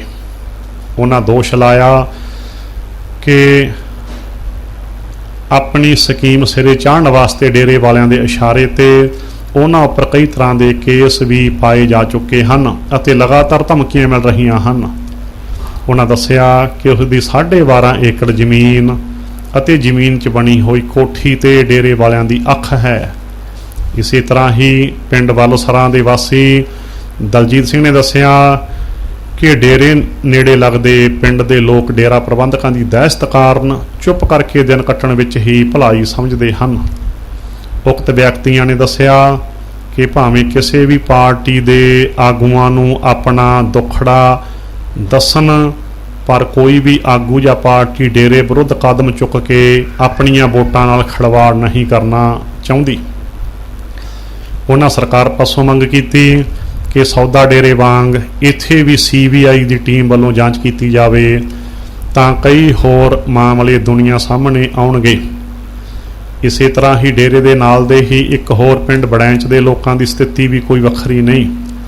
ਇੱਥੋਂ ਦੇ ਵਾਸੀ ਬਜ਼ੁਰਗ ਪੂਰਨ ਸਿੰਘ ਨੇ ਦੱਸਿਆ ਕਿ ਡੇਰੇ ਦੇ ਲੋਕਾਂ ਵੱਲੋਂ ਪਿੰਡ ਵਾਸੀਆਂ ਦੇ ਮਕਾਨ ਹਥਿਆਉਣ ਲਈ ਮਕਾਨਾਂ ਦੇ ਪਿਛਵਾੜੇ ਜਾਂ ਨੇੜੇ ਤੇੜੇ ਲਗਭਗ 20-20 ਫੁੱਟ ਡੂੰਘੇ ਟੋਏ ਪੁੱਟ ਦਿੱਤੇ ਜਾਂਦੇ ਹਨ। ਅਜਿਹੀ ਹਾਲਤ ਵਿੱਚ ਲੋਕ ਆਪਣੇ ਰੈਣ ਵਸੇਰੇ ਜਾਂ ਤਾਂ ਕੌਡੀਆਂ ਦੇ ਭਾਡੇਰੇ ਵਾਲਿਆਂ ਹਵਾਲੇ ਕਰ ਦਿੰਦੇ ਹਨ ਜਾਂ ਮਕਾਨ ਛੱਡ ਕੇ ਚਲੇ ਜਾਂਦੇ ਹਨ। ਸਪੋਕਸਮੈਨ ਦੀ ਟੀਮ ਨੇ ਮੌਕੇ ਤੇ ਦੇਖਿਆ ਕਿ ਵਾਕਿਆ ਹੀ ਬੜੈਂਚ ਪਿੰਡ ਦੇ ਕਈ ਮਕਾਨਾਂ ਦੇ ਨੇੜੇ ਇੰਨੇ ਡੂੰਘੇ ਟੋਏ ਪਏ ਸਨ ਕਿ ਜ਼ਮੀਨ ਹੇਠਲੀ ਰੇਤ ਵੀ ਦਿਖਾਈ ਦੇ ਰਹੀ ਸੀ। ਸਾਰੀ ਹੀ ਲੁਕਾਈ ਨਾਲ ਪਿਆਰ ਮੁਹੱਬਤ ਨਾਲ ਰਹਿਣ ਦਾ ਸੱਦਾ ਦੇਣ ਵਾਲੇ ਡੇਰੇ ਕਿੰਨੀ ਕੁ ਦੇਰ ਲੋਕਾਂ ਦਾ ਆਰਥਿਕ, ਮਾਨਸਿਕ ਅਤੇ ਧਾਰਮਿਕ ਸ਼ੋਸ਼ਣ ਕਰਦੇ ਰਹਿਣਗੇ। ਬੜੈਂਚ ਪਿੰਡ ਦੇ ਹੀ ਵਾਸੀ ਸਾਬਕਾ ਹਵਾਲਦਾਰ ਓਮ ਪ੍ਰਕਾਸ਼ ਨੇ ਵੀ ਦੱਸਿਆ ਕਿ ਡੇਰੇ ਦੇ ਲੋਕ ਉਹਨਾਂ ਦੇ ਮਕਾਨ ਦੇ ਬਿਲਕੁਲ ਪਿੱਛੇ ਡੂੰਘੇ ਟੋਏ ਪੁੱਟ ਚੁੱਕੇ ਹਨ ਅਤੇ ਹੁਣ ਹਾਲਾਤ ਇਹ ਹਨ ਕਿ ਕਿਸੇ ਵੇਲੇ ਵੀ ਉਹਨਾਂ ਦਾ ਮਕਾਨ ਜ਼ਮੀਨ ਦੋਜ ਹੋ ਸਕਦਾ ਹੈ। ਓਮ ਪ੍ਰਕਾਸ਼ ਨੇ ਦੱਸਿਆ ਕਿ ਸੇਵਾ ਮੁਕਤੀ ਪਿੱਛੋਂ ਉਸਨੇ ਆਪਣੀ ਜ਼ਿੰਦਗੀ ਦੀ ਕਮਾਈ ਦਾ ਵੱਡਾ ਹਿੱਸਾ ਲਾ ਕੇ ਇਹ ਜਗ੍ਹਾ ਖਰੀਦ ਕੇ ਅਤੇ ਮਕਾਨ ਬਣਾ ਕੇ ਸੋਚਿਆ ਸੀ ਕਿ ਬਚੀ ਜ਼ਿੰਦਗੀ ਦੇ ਬਾਕੀ ਦਿਨ ਆਰਾਮ ਨਾਲ ਕੱਟੇ ਜਾਣਗੇ, ਪਰ ਡੇਰਾ ਪ੍ਰਬੰਧਕਾਂ ਦੀ ਕਾਰਵਾਈ ਕਾਰਨ ਉਹ ਦਿਨ ਰਾਤ ਚਿੰਤਾ ਵਿੱਚ ਹੀ ਡੁੱਬੇ ਰਹਿੰਦੇ ਹਨ। ਹੁਣ ਇੱਕ ਹੋਰ ਖਬਰ ਸੁਣੋ। ਰਾਧਾ ਸੁਆਮੀਆਂ ਵੱਲੋਂ ਡੇਰਾ ਬਿਆਸ ਨੇੜੇ ਕਵਰੇਜ ਕਰਨ ਗਏ ਪੱਤਰਕਾਰਾਂ ਦੀ ਬੁਰੀ ਤਰ੍ਹਾਂ ਕੁੱਟਮਾਰ। ਕੈਮਰੇ, ਮੋਬਾਈਲ ਫੋਨ ਤੇ ਨਗਦੀ ਖੋਹੀ, ਅਗਵਾ ਕੀਤੇ ਇੱਕ ਪੱਤਰਕਾਰ ਨੂੰ ਪੁਲਿਸ ਨੇ ਛਡਵਾਇਆ। ਬਿਆਸ 18 ਮਈ ਰਘਵੀਰ ਸਿੰਘ, ਰਣਜੀਤ ਸਿੰਘ। ਰਾਧਾ ਸੁਆਮੀ ਡੇਰਾ ਬਿਆਸ ਦੀਆਂ ਧੱਕੇਸ਼ਾਹੀਆਂ ਇਸ ਕਦਰ ਵੱਧ ਗਈਆਂ ਹਨ ਕਿ ਡੇਰੇ ਦੀਆਂ ਵਧੀਕੀਆਂ ਤੋਂ ਤੰਗ ਆਏ ਲੋਕਾਂ ਬਾਰੇ ਜਾਣਕਾਰੀ ਲੈਣ ਗਏ ਪੱਤਰਕਾਰਾਂ ਦੀ ਡੇਰਾ ਪ੍ਰਬੰਧਕਾਂ ਨੇ ਬੁਰੀ ਤਰ੍ਹਾਂ ਕੁੱਟਮਾਰ ਕੀਤੀ। ਇਸ ਝੜਪ ਦੌਰਾਨ ਇੱਕ ਪੱਤਰਕਾਰ ਦੀ ਪੱਗ ਵੀ ਲਾਹੀ ਗਈ। ਇੱਕ ਪੱਤਰਕਾਰ ਨੂੰ ਕਰੀਬ 40 ਫੁੱਟ ਡੂੰਘੇ ਖੱਡ ਵਿੱਚ ਸੁੱਟ ਦਿੱਤਾ ਗਿਆ ਅਤੇ ਉਹਨਾਂ ਦੇ ਮੋਬਾਈਲ, ਕੈਮਰੇ, ਨਗਦੀ ਅਤੇ ਮੋਟਰਸਾਈਕਲ ਤੱਕ ਖੋਹ ਲਏ ਗਏ। ਇਸ ਤੋਂ ਇਲਾਵਾ ਡੇਰੇ ਦੀ ਸਿਕਿਉਰਿਟੀ ਵੱਲੋਂ ਅਗਵਾ ਕੀਤੇ ਇੱਕ ਪੱਤਰਕਾਰ ਨੂੰ ਬਾਅਦ ਵਿੱਚ ਪੁਲਿਸ ਨੇ ਛਡਵਾਇਆ। ਦੱਸਣਾ ਬਣਦਾ ਹੈ ਕਿ ਰਾਧਾ ਸੁਆਮੀ ਡੇਰੇ ਨੇੜੇ ਪੈਂਦੇ ਪਿੰਡ ਬੜੈਂਚ ਵਿਚਲੇ ਜ਼ਿਆਦਾਤਰ ਘਰ ਡੇਰੇ ਨੇ ਖਰੀਦ ਲਏ ਹਨ ਅਤੇ ਜੋ ਲੋਕ ਆਪਣੇ ਘਰ ਦੇਣ ਲਈ ਤਿਆਰ ਨਹੀਂ, ਉਹਨਾਂ ਦੇ ਘਰਾਂ ਨੇੜਿਓਂ 40 ਫੁੱਟ ਤੱਕ ਮਿੱਟੀ ਚੁਕਵਾ ਕੇ ਡੇਰੇ ਨੇ ਲੋਕਾਂ ਨੂੰ ਪਰੇਸ਼ਾਨ ਕਰਨਾ ਸ਼ੁਰੂ ਕੀਤਾ ਹੋਇਆ ਹੈ। ਰੇਤ ਤੇ ਖੜੇ ਹੋਣ ਕਾਰਨ ਅਜਿਹੇ ਮਕਾਨਾਂ ਦੇ ਖਿਸਕਣ ਦਾ ਖਦਸ਼ਾ ਬਣਿਆ ਹੋਇਆ ਹੈ। ਉਕਤ ਵਰਤਾਰੇ ਨੂੰ ਦਿਖਾਉਣ ਲਈ ਅੱਜ ਪੀੜਤ ਪਿੰਡ ਵਾਸੀ ਨਰਿੰਦਰ ਸਿੰਘ ਅਤੇ ਬਲਵਿੰਦਰ ਸਿੰਘ ਆਦਿ ਨੇ ਪੱਤਰਕਾਰਾਂ ਨੂੰ ਬੁਲਾਇਆ। ਜਿਉਂ ਹੀ ਪੱਤਰਕਾਰਾਂ ਨੇ ਤਸਵੀਰਾਂ ਖਿੱਚਣੀਆਂ ਸ਼ੁਰੂ ਕੀਤੀਆਂ ਤਾਂ ਰਾਧਾ ਸੁਆਮੀ ਬਿਕਰਮ ਦੀ ਅਗਵਾਈ 'ਚ ਸੈਂਕੜੇ ਰਾਧਾ ਸੁਆਮੀਆਂ ਨੇ ਉਹਨਾਂ ਉੱਤੇ ਧਾਵਾ ਬੋਲ ਦਿੱਤਾ, ਜਿਸ ਦੀ ਲਪੇਟ 'ਚ ਰਜਿੰਦਰ ਰਿਖੀ, ਦੈਨਿਕ ਭਾਸਕਰ ਅਤੇ ਦਵਿੰਦਰ ਸਿੰਘ ਭੰਗੂ, ਪੰਜਾਬੀ ਟ੍ਰਿਬਿਊਨ ਆ ਗਏ। ਹਜੂਮ ਨੇ ਦਵਿੰਦਰ ਸਿੰਘ ਭੰਗੂ ਨੂੰ 40 ਫੁੱਟ ਡੂੰਘੀ ਖੱਡ ਵਿੱਚ ਸੁੱਟ ਦਿੱਤਾ ਅਤੇ ਰਜਿੰਦਰ ਰਿਖੀ ਦੀ ਕਾਫੀ ਕੁੱਟਮਾਰ ਕੀਤੀ ਅਤੇ ਉਸ ਨੂੰ ਅਗਵਾ ਕਰ ਲਿਆ। ਸਥਾਨਕ ਪੱਤਰਕਾਰ ਭਾਈਚਾਰੇ ਨੇ ਇਸ ਘਟਨਾ ਵਿਰੁੱਧ ਥਾਣਾ ਬਿਆਸ ਤੱਕ ਪਹੁੰਚ ਕੀਤੀ। ਥਾਣੇ 'ਚ ਰਾਧਾ ਸੁਆਮੀ ਡੇਰੇ ਦੇ ਸਿਕਿਉਰਿਟੀ ਇੰਚਾਰਜ RK ਬੇਦੀ ਅਤੇ ਸਰਬਜੀਤ ਸਿੰਘ ਬੇਦੀ ਵੀ ਥਾਣੇ ਆ ਗਏ। ਇਸੇ ਦੌਰਾਨ DSP ਬਾਬਾ ਬਕਾਲਾ ਵੀ ਉੱਥੇ ਪਹੁੰਚ ਗਏ, ਜਿਨ੍ਹਾਂ ਦੀ ਹਜ਼ੂਰੀ ਵਿੱਚ ਰਾਧਾ ਸੁਆਮੀਆਂ ਨੇ ਮੁਆਫੀ ਮੰਗੀ। DSP ਨੇ ਹਜੂਮ ਦੀ ਅਗਵਾਈ ਕਰਨ ਵਾਲੇ ਬਿਕਰਮਜੀਤ ਅਤੇ ਗੁਰਮੇਜ ਸਿੰਘ ਨੂੰ 4 ਘੰਟੇ ਲਈ ਹਵਾ ਰਾਤ ਵਿੱਚ ਰਹਿਣ ਲਈ ਕਿਹਾ। ਹੁਣ ਇਸ ਤੋਂ ਅਗਲੀ ਖਬਰ ਸੁਣੋ। ਰਾਧਾ ਸੁਆਮੀ ਸਾਨੂੰ ਜਿਉਣ ਨਹੀਂ ਦਿੰਦੇ ਲੋਕੋ। ਰਈਆ 20 ਨਵੰਬਰ ਰਣਜੀਤ ਸਿੰਘ ਸੰਧੂ ਰਘਵੀਰ ਸਿੰਘ ਗਿੱਲ ਦੇ ਹਵਾਲੇ ਨਾਲ ਆਪਣੇ ਸੇਵਕਾਂ ਨੂੰ ਨਾਮ ਜਪਾ ਕੇ ਸੁਰਗਾਂ ਦੀ ਟਿਕਟ ਕੱਟਣ ਵਾਲਾ ਡੇਰਾ ਰਾਧਾ ਸੁਆਮੀ ਲੋਕਾਂ ਦੀਆਂ ਜ਼ਮੀਨਾਂ ਤੇ ਕਬਜ਼ਾ ਕਰਕੇ ਉਹਨਾਂ ਦੀ ਜ਼ਿੰਦਗੀ ਨਰਕ ਬਣਾ ਰਿਹਾ ਹੈ। ਡੇਰੇ ਵੱਲੋਂ ਸਤਾਏ ਲੋਕਾਂ ਦੀ ਸੂਚੀ ਲੰਬੀ ਹੁੰਦੀ ਜਾ ਰਹੀ ਹੈ। ਡੇਰੇ ਦੀ ਧੱਕੇਸ਼ਾਹੀ ਦੀ ਤਾਜ਼ਾ ਮਿਸਾਲ ਦਿੰਦਿਆਂ ਕਿਸਾਨ ਗੁਰਮੇਜ ਸਿੰਘ, ਜੰਗੀਰ ਸਿੰਘ ਤੇ ਅਵਤਾਰ ਸਿੰਘ ਪਿੰਡ ਬੱਲ ਸਰਾਜ ਨੇ ਦੱਸਿਆ ਕਿ ਅਸੀਂ ਸਾਰੇ ਖੇਤਾਂ ਦੇ ਡੇਰਿਆਂ ਵਿੱਚ ਰਹਿੰਦੇ ਹਾਂ ਤੇ ਸਾਡੇ ਘਰਾਂ ਨੂੰ ਨਹਿਰੀ ਸੂਏ ਦੇ ਨਾਲ ਜਾਂਦਾ ਸਰਕਾਰੀ ਰਸਤਾ ਲੱਗਦਾ ਹੈ। ਸਾਡੇ ਵੱਲੋਂ ਡੇਰੇ ਨੂੰ ਜ਼ਮੀਨ ਨਾ ਦੇਣ ਕਾਰਨ ਹੁਣ ਡੇਰੇ ਵਾਲਿਆਂ ਨੇ ਇਹ ਰਸਤਾ ਆਪਣੇ ਕਬਜ਼ੇ ਵਿੱਚ ਲੈ ਕੇ ਅੜਿੱਕੇ ਲਾ ਕੇ ਬੰਦ ਕਰ ਦਿੱਤਾ ਹੈ, ਜਿਸ ਕਾਰਨ ਸਾਡੇ ਘਰਾਂ ਨੂੰ ਆਉਣ ਜਾਣ ਲਈ ਕੋਈ ਰਸਤਾ ਨਹੀਂ ਰਿਹਾ। ਇਹਨਾਂ ਵੱਲੋਂ ਡਿਪਟੀ ਕਮਿਸ਼ਨਰ ਨੂੰ ਲਿਖਤੀ ਸ਼ਿਕਾਇਤ ਦੇ ਕੇ ਮੰਗ ਕੀਤੀ ਗਈ ਹੈ। ਇਨਸਾਫ ਨਾ ਮਿਲਣ ਦੀ ਹਾਲਤ ਵਿੱਚ ਡੇਰੇ ਵਿਰੁੱਧ ਸੰਘਰਸ਼ ਕੀਤਾ ਜਾਵੇਗਾ। ਜ਼ਿਕਰਯੋਗ ਹੈ ਕਿ ਇਸ ਤੋਂ ਕਰੀਬ 1 ਸਾਲ ਤੋਂ ਬਿਜਲੀ ਮਹਿਕਮੇ ਦੀ ਮਿਲੀ ਭੁਗਤ ਨਾਲ ਡੇਰੇ ਨੇ ਕੁਝ ਲੋਕਾਂ ਦੀ ਬਿਜਲੀ ਕੱਟ ਦਿੱਤੀ ਸੀ, ਜੋ ਕਿ ਹਾਲੇ ਤੱਕ ਬਹਾਲ ਨਹੀਂ ਹੋ ਸਕੀ। ਹੁਣ ਇਸ ਤੋਂ ਅਗਲੀ ਖਬਰ ਸੁਣੋ। ਰਾਧਾ ਸੁਆਮੀਆਂ ਵੱਲੋਂ ਲਗਾਇਆ ਗਿਆ ਬੈਰੀਅਰ ਉੱਥੇ ਦਾ ਉੱਥੇ। ਰਈਆ 20 ਦਸੰਬਰ ਰਣਜੀਤ ਸਿੰਘ ਸੰਧੂ ਰਘਵੀਰ ਸਿੰਘ ਗਿੱਲ ਦੇ ਹਵਾਲੇ ਨਾਲ ਡੇਰਾ ਰਾਧਾ ਸੁਆਮੀ ਬਿਆਸ ਵੱਲੋਂ ਪਿੰਡ ਬਲਸਰਾਂ ਦੇ ਨੇੜੇ ਨਹਿਰ ਮਹਿਕਮੇ ਦੇ ਸੂਏ ਨਾਲ ਜਾਂਦਾ ਸਰਕਾਰੀ ਰਸਤਾ ਜੋ ਕਿਸਾਨਾਂ ਦੇ ਡੇਰਿਆਂ ਤੋਂ ਪਿੰਡ ਨਾਲ ਜੋੜਦਾ ਹੈ, ਉੱਪਰ ਗੈਰ ਕਾਨੂੰਨੀ ਢੰਗ ਨਾਲ ਬੈਰੀਅਰ ਲਾ ਕੇ ਰੋਕਿਆ ਗਿਆ ਸੀ, ਜਿਸ ਦੀ ਸ਼ਿਕਾਇਤ ਕਿਸਾਨਾਂ ਵੱਲੋਂ ਡਿਪਟੀ ਕਮਿਸ਼ਨਰ ਨੂੰ ਕੀਤੀ ਗਈ ਸੀ, ਜਿਸ ਤੇ ਕਾਰਵਾਈ ਕਰਦਿਆਂ ਡਿਪਟੀ ਕਮਿਸ਼ਨਰ ਕਾਹਨ ਸਿੰਘ ਪੰਨੂ ਨੇ ਇਸ ਦੀ ਤਫਤੀਸ਼ ਕਰਨ ਦੀ ਤਹਿਸੀਲਦਾਰ ਬਾਬਾ ਬਕਾਲਾ ਨੂੰ ਹਦਾਇਤ ਕੀਤੀ ਸੀ। ਇਸ ਤੇ ਅਮਲ ਕਰਦਿਆਂ ਤਹਿਸੀਲਦਾਰ ਸੀਮਾ ਸਿੰਘ ਨੇ ਉਕਤ ਜਗ੍ਹਾ ਤੇ ਜਾ ਕੇ ਮੌਕਾ ਦੇਖ ਕੇ ਕਿਸਾਨਾਂ ਨੂੰ 1 ਹਫ਼ਤੇ ਦਾ ਸਮਾਂ ਦਿੱਤਾ ਸੀ, ਪਰ 15 ਦਿਨ ਬੀਤਣ ਤੇ ਵੀ ਕੋਈ ਕਾਰਵਾਈ ਨਾ ਹੁੰਦੀ ਵੇਖ ਕੇ ਅੱਜ ਕਿਸਾਨ ਸੰਘਰਸ਼ ਕਮੇਟੀ ਜ਼ੋਨ ਬਾਬਾ ਬਕਾਲਾ ਦੇ ਪ੍ਰਧਾਨ ਮਹਿੰਦਰ ਸਿੰਘ ਸਰਿਆੜਾ, ਸਕੱਤਰ ਕਰਮ ਸਿੰਘ ਬੱਲਸਰਾਂ, ਪ੍ਰੈਸ ਸਕੱਤਰ ਦਲਵੀਰ ਸਿੰਘ ਬਦਾਦਪੁਰ ਅਤੇ ਅਜੀਤ ਸਿੰਘ ਠੱਠੀਆਂ ਦੀ ਅਗਵਾਈ ਹੇਠ ਇੱਕ ਵਫਦ SDM ਬਾਬਾ ਬਕਾਲਾ ਨੂੰ ਮਿਲਿਆ ਅਤੇ ਰਾਧਾ ਸੁਆਮੀਆਂ ਦੀ ਗੁੰਡਾਗਰਦੀ ਵਿਰੁੱਧ ਸ਼ਿਕਾਇਤ ਕੀਤੀ। ਉਹਨਾਂ ਦੱਸਿਆ ਕਿ ਕਿਸ ਤਰ੍ਹਾਂ ਡੇਰੇ ਦੇ ਪ੍ਰਬੰਧਕਾਂ ਵੱਲੋਂ ਕਿਸਾਨਾਂ ਦੀਆਂ ਜ਼ਮੀਨਾਂ ਧੱਕੇ ਨਾਲ ਹਥਿਆਉਣ ਲਈ ਕੋਝੇ ਹੱਥਕੰਡੇ ਵਰਤੇ ਜਾ ਰਹੇ ਹਨ। ਕਿਸਾਨਾਂ ਦੀ ਦੁੱਖ ਭਰੀ ਵਿਥਿਆ ਸੁਣ ਕੇ SDM ਤਜਿੰਦਰਪਾਲ ਸਿੰਘ ਨੇ ਵਫਦ ਨੂੰ ਭਰੋਸਾ ਦਿਵਾਇਆ ਕਿ ਜਲਦੀ ਹੀ ਕਾਨੂੰਨ ਅਨੁਸਾਰ ਕਾਰਵਾਈ ਕਰਕੇ ਲੱਗੇ ਬੈਰੀਅਰ ਨੂੰ ਚੁੱਕਿਆ ਜਾਵੇਗਾ।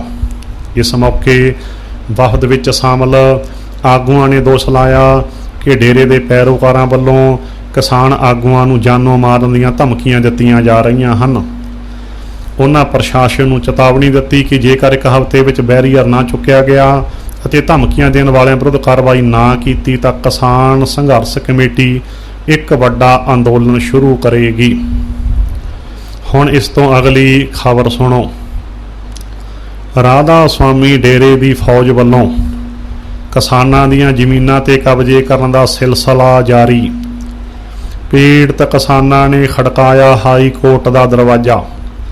ਬਿਆਸ 27 ਮਈ ਰਘਵੀਰ ਸਿੰਘ ਗਿੱਲ, ਰਣਜੀਤ ਸਿੰਘ ਸੰਧੂ ਦੇ ਹਵਾਲੇ ਨਾਲ ਰਾਧਾ ਸੁਆਮੀ ਡੇਰਾ ਬਿਆਸ ਵਾਲਿਆਂ ਨੇ ਨਜਾਇਜ਼ ਤੌਰ ਤੇ ਧੱਕੇ ਨਾਲ ਬਿਆਸ ਦਰਿਆ ਦੇ 3 ਪਿੰਡਾਂ ਦੇ ਸਾਰੇ ਮੰਡ ਤੇ ਕਰੀਬ 1000 ਏਕੜ ਵਾਹੀਯੋਗ ਜ਼ਮੀਨ ਤੇ ਕਬਜ਼ਾ ਕੀਤਾ ਹੋਇਆ ਹੈ ਅਤੇ ਬਾਕੀ ਉੱਚੀ ਨੀਵੀਂ ਜ਼ਮੀਨ ਨੂੰ JCB ਮਸ਼ੀਨਾਂ ਤੇ ਟਰੈਕਟਰਾਂ ਦੀ ਮਦਦ ਨਾਲ ਪੱਧਰੀ ਕਰਕੇ ਉਸ ਉੱਪਰ ਪੂਰੇ ਜ਼ੋਰਾਂ ਸ਼ੋਰਾਂ ਨਾਲ ਕਬਜ਼ਾ ਕੀਤਾ ਜਾ ਰਿਹਾ ਹੈ ਅਤੇ ਜਿਨ੍ਹਾਂ ਕਿਸਾਨਾਂ ਦਾ ਮੰਡ ਅੰਦਰ ਜ਼ਮੀਨ ਤੇ ਕਬਜ਼ਾ ਸੀ, ਉਹਨਾਂ ਕੋਲੋਂ ਵੀ ਧੱਕੇ ਨਾਲ ਜ਼ਮੀਨ ਛੁਡਵਾ ਲਈ ਗਈ ਹੈ ਅਤੇ ਜਿਨ੍ਹਾਂ ਕਿਸਾਨਾਂ ਦੀ ਮਾਲਕੀ ਜ਼ਮੀਨ ਮੰਡ ਵਿੱਚ ਬੋਲਦੀ ਹੈ ਉਹ ਰਾਧਾ ਸੁਆਮੀਆਂ ਦੀ ਲੜਾਕੀ ਫੌਜ ਅੱਗੇ ਟਿਕ ਨਹੀਂ ਸਕੇ ਅਤੇ ਆਖਰ ਬੇਵੱਸ ਕਿਸਾਨਾਂ ਨੂੰ ਆਪਣੀ ਕੀਮਤੀ ਜ਼ਮੀਨ ਛੱਡਣੀ ਪਈ। ਪਰ ਡੇਰਾ ਰਾਧਾ ਸੁਆਮੀ ਦੀ ਦਿਨੋਂ ਦਿਨ ਵੱਧ ਰਹੀ ਧੱਕੇਸ਼ਾਹੀ ਵਿਰੁੱਧ ਅਤੇ ਨਜਾਇਜ਼ ਕਬਜ਼ੇ ਅਤੇ ਆਪਣੀਆਂ ਜ਼ਮੀਨਾਂ ਵਾਪਸ ਲੈਣ ਲਈ ਆਖਰ ਕਿਸਾਨਾਂ ਨੇ ਹਾਈ ਕੋਰਟ ਦਾ ਦਰਵਾਜ਼ਾ ਖੜਕਾਇਆ ਹੈ। ਇਸ ਬਾਰੇ ਜਾਣਕਾਰੀ ਦਿੰਦੇ ਹੋਏ ਕਿਸਾਨ ਸੰਘਰਸ਼ ਕਮੇਟੀ ਦੇ ਆਗੂ ਸਰਦਾਰ ਕਰਮ ਸਿੰਘ ਵਲਸਰਾ ਨੇ ਦੱਸਿਆ ਕਿ ਰਾਧਾ ਸੁਆਮੀ ਡੇਰੇ ਕੋਲੋਂ ਆਪਣੀਆਂ ਜ਼ਮੀਨਾਂ ਵਾਪਸ ਲੈਣ ਲਈ 12 ਮੈਂਬਰੀ ਕਿਸਾਨ ਬਚਾਓ ਕਮੇਟੀ ਬਣਾਈ ਗਈ ਹੈ ਅਤੇ 102 ਲੋਕਾਂ ਦੇ ਦਸਤਖਤ ਕਰਵਾ ਕੇ ਪਿੰਡ ਵਲਸਰਾਂ ਦੀ 2286 ਕਨਾਲਾਂ ਕਰੀਬ 300 ਏਕੜ ਕਿਸਾਨਾਂ ਦੀ ਮੰਡ ਵਿੱਚੋਂ ਰਾਧਾ ਸੁਆਮੀ ਡੇਰੇ ਕੋਲੋਂ ਕਬਜ਼ਾ ਛਡਾਉਣ ਲਈ ਸ਼ਿਕਾਇਤ ਕਰਤਾ ਭੁਪਿੰਦਰ ਸਿੰਘ ਪੁੱਤਰ ਗੁਰਦਿਆਲ ਸਿੰਘ ਵਾਸੀ ਵਲਸਰਾਂ ਵੱਲੋਂ ਮਾਨਯੋਗ ਹਾਈ ਕੋਰਟ ਵਿੱਚ ਵਕੀਲ ਮੈਡਮ ਜਤਿੰਦਰਜੀਤ ਕੌਰ ਰਾਹੀਂ 20 ਮਈ 2012 ਨੂੰ ਡੇਰੇ ਵਿਰੁੱਧ ਜਨਹਿਤ ਪਟੀਸ਼ਨ ਦਾਇਰ ਕੀਤੀ ਹੈ। ਕਰਮ ਸਿੰਘ ਨੇ ਦੱਸਿਆ ਕਿ ਕਸਬਾ ਬਿਆਸ ਤੋਂ ਰਾਧਾ ਸੁਆਮੀ ਡੇਰੇ ਤੱਕ ਬੁੱਢਾ ਥੇ ਬੜੈਂਚ ਵਲਸਰਾਂ ਦੀ ਮੰਡ ਅੰਦਰ 1000 ਏਕੜ ਤੋਂ ਵੱਧ ਮਾਲਕੀ ਤੇ ਸਾਮਲਾਟ ਜ਼ਮੀਨ ਹੈ ਜੋ ਪਹਿਲਾਂ ਕਿਸਾਨਾਂ ਕੋਲ ਹੁੰਦੀ ਸੀ ਤੇ ਹੌਲੀ ਹੌਲੀ ਡੇਰੇ ਦੀ ਫੌਜ ਨੇ ਹਥਿਆਰਾਂ ਦਾ ਡਰ ਦਿਖਾ ਕੇ ਆਪਣੇ ਕਬਜ਼ੇ ਹੇਠ ਕਰ ਲਈ।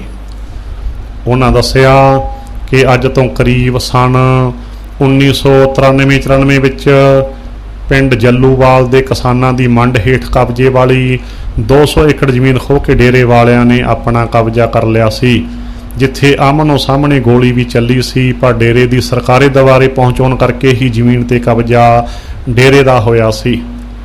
ਉਸੇ ਦਿਨ ਤੋਂ ਲੈ ਕੇ ਅੱਜ ਤੱਕ ਰਾਧਾ ਸੁਆਮੀਆਂ ਨੇ ਆਪਣੀਆਂ ਚੰਮਦੀਆਂ ਚਲਾਉਂਦੇ ਹੋਏ ਸਾਰੀ ਜ਼ਮੀਨ ਆਪਣੇ ਕਬਜ਼ੇ ਹੇਠ ਕਰਕੇ ਮੰਡ ਅੰਦਰ ਸੜਕਾਂ ਤੇ ਹੈਲੀਪੈਡ ਤੇ ਬਾਗ ਬਣਾ ਲਏ ਹਨ।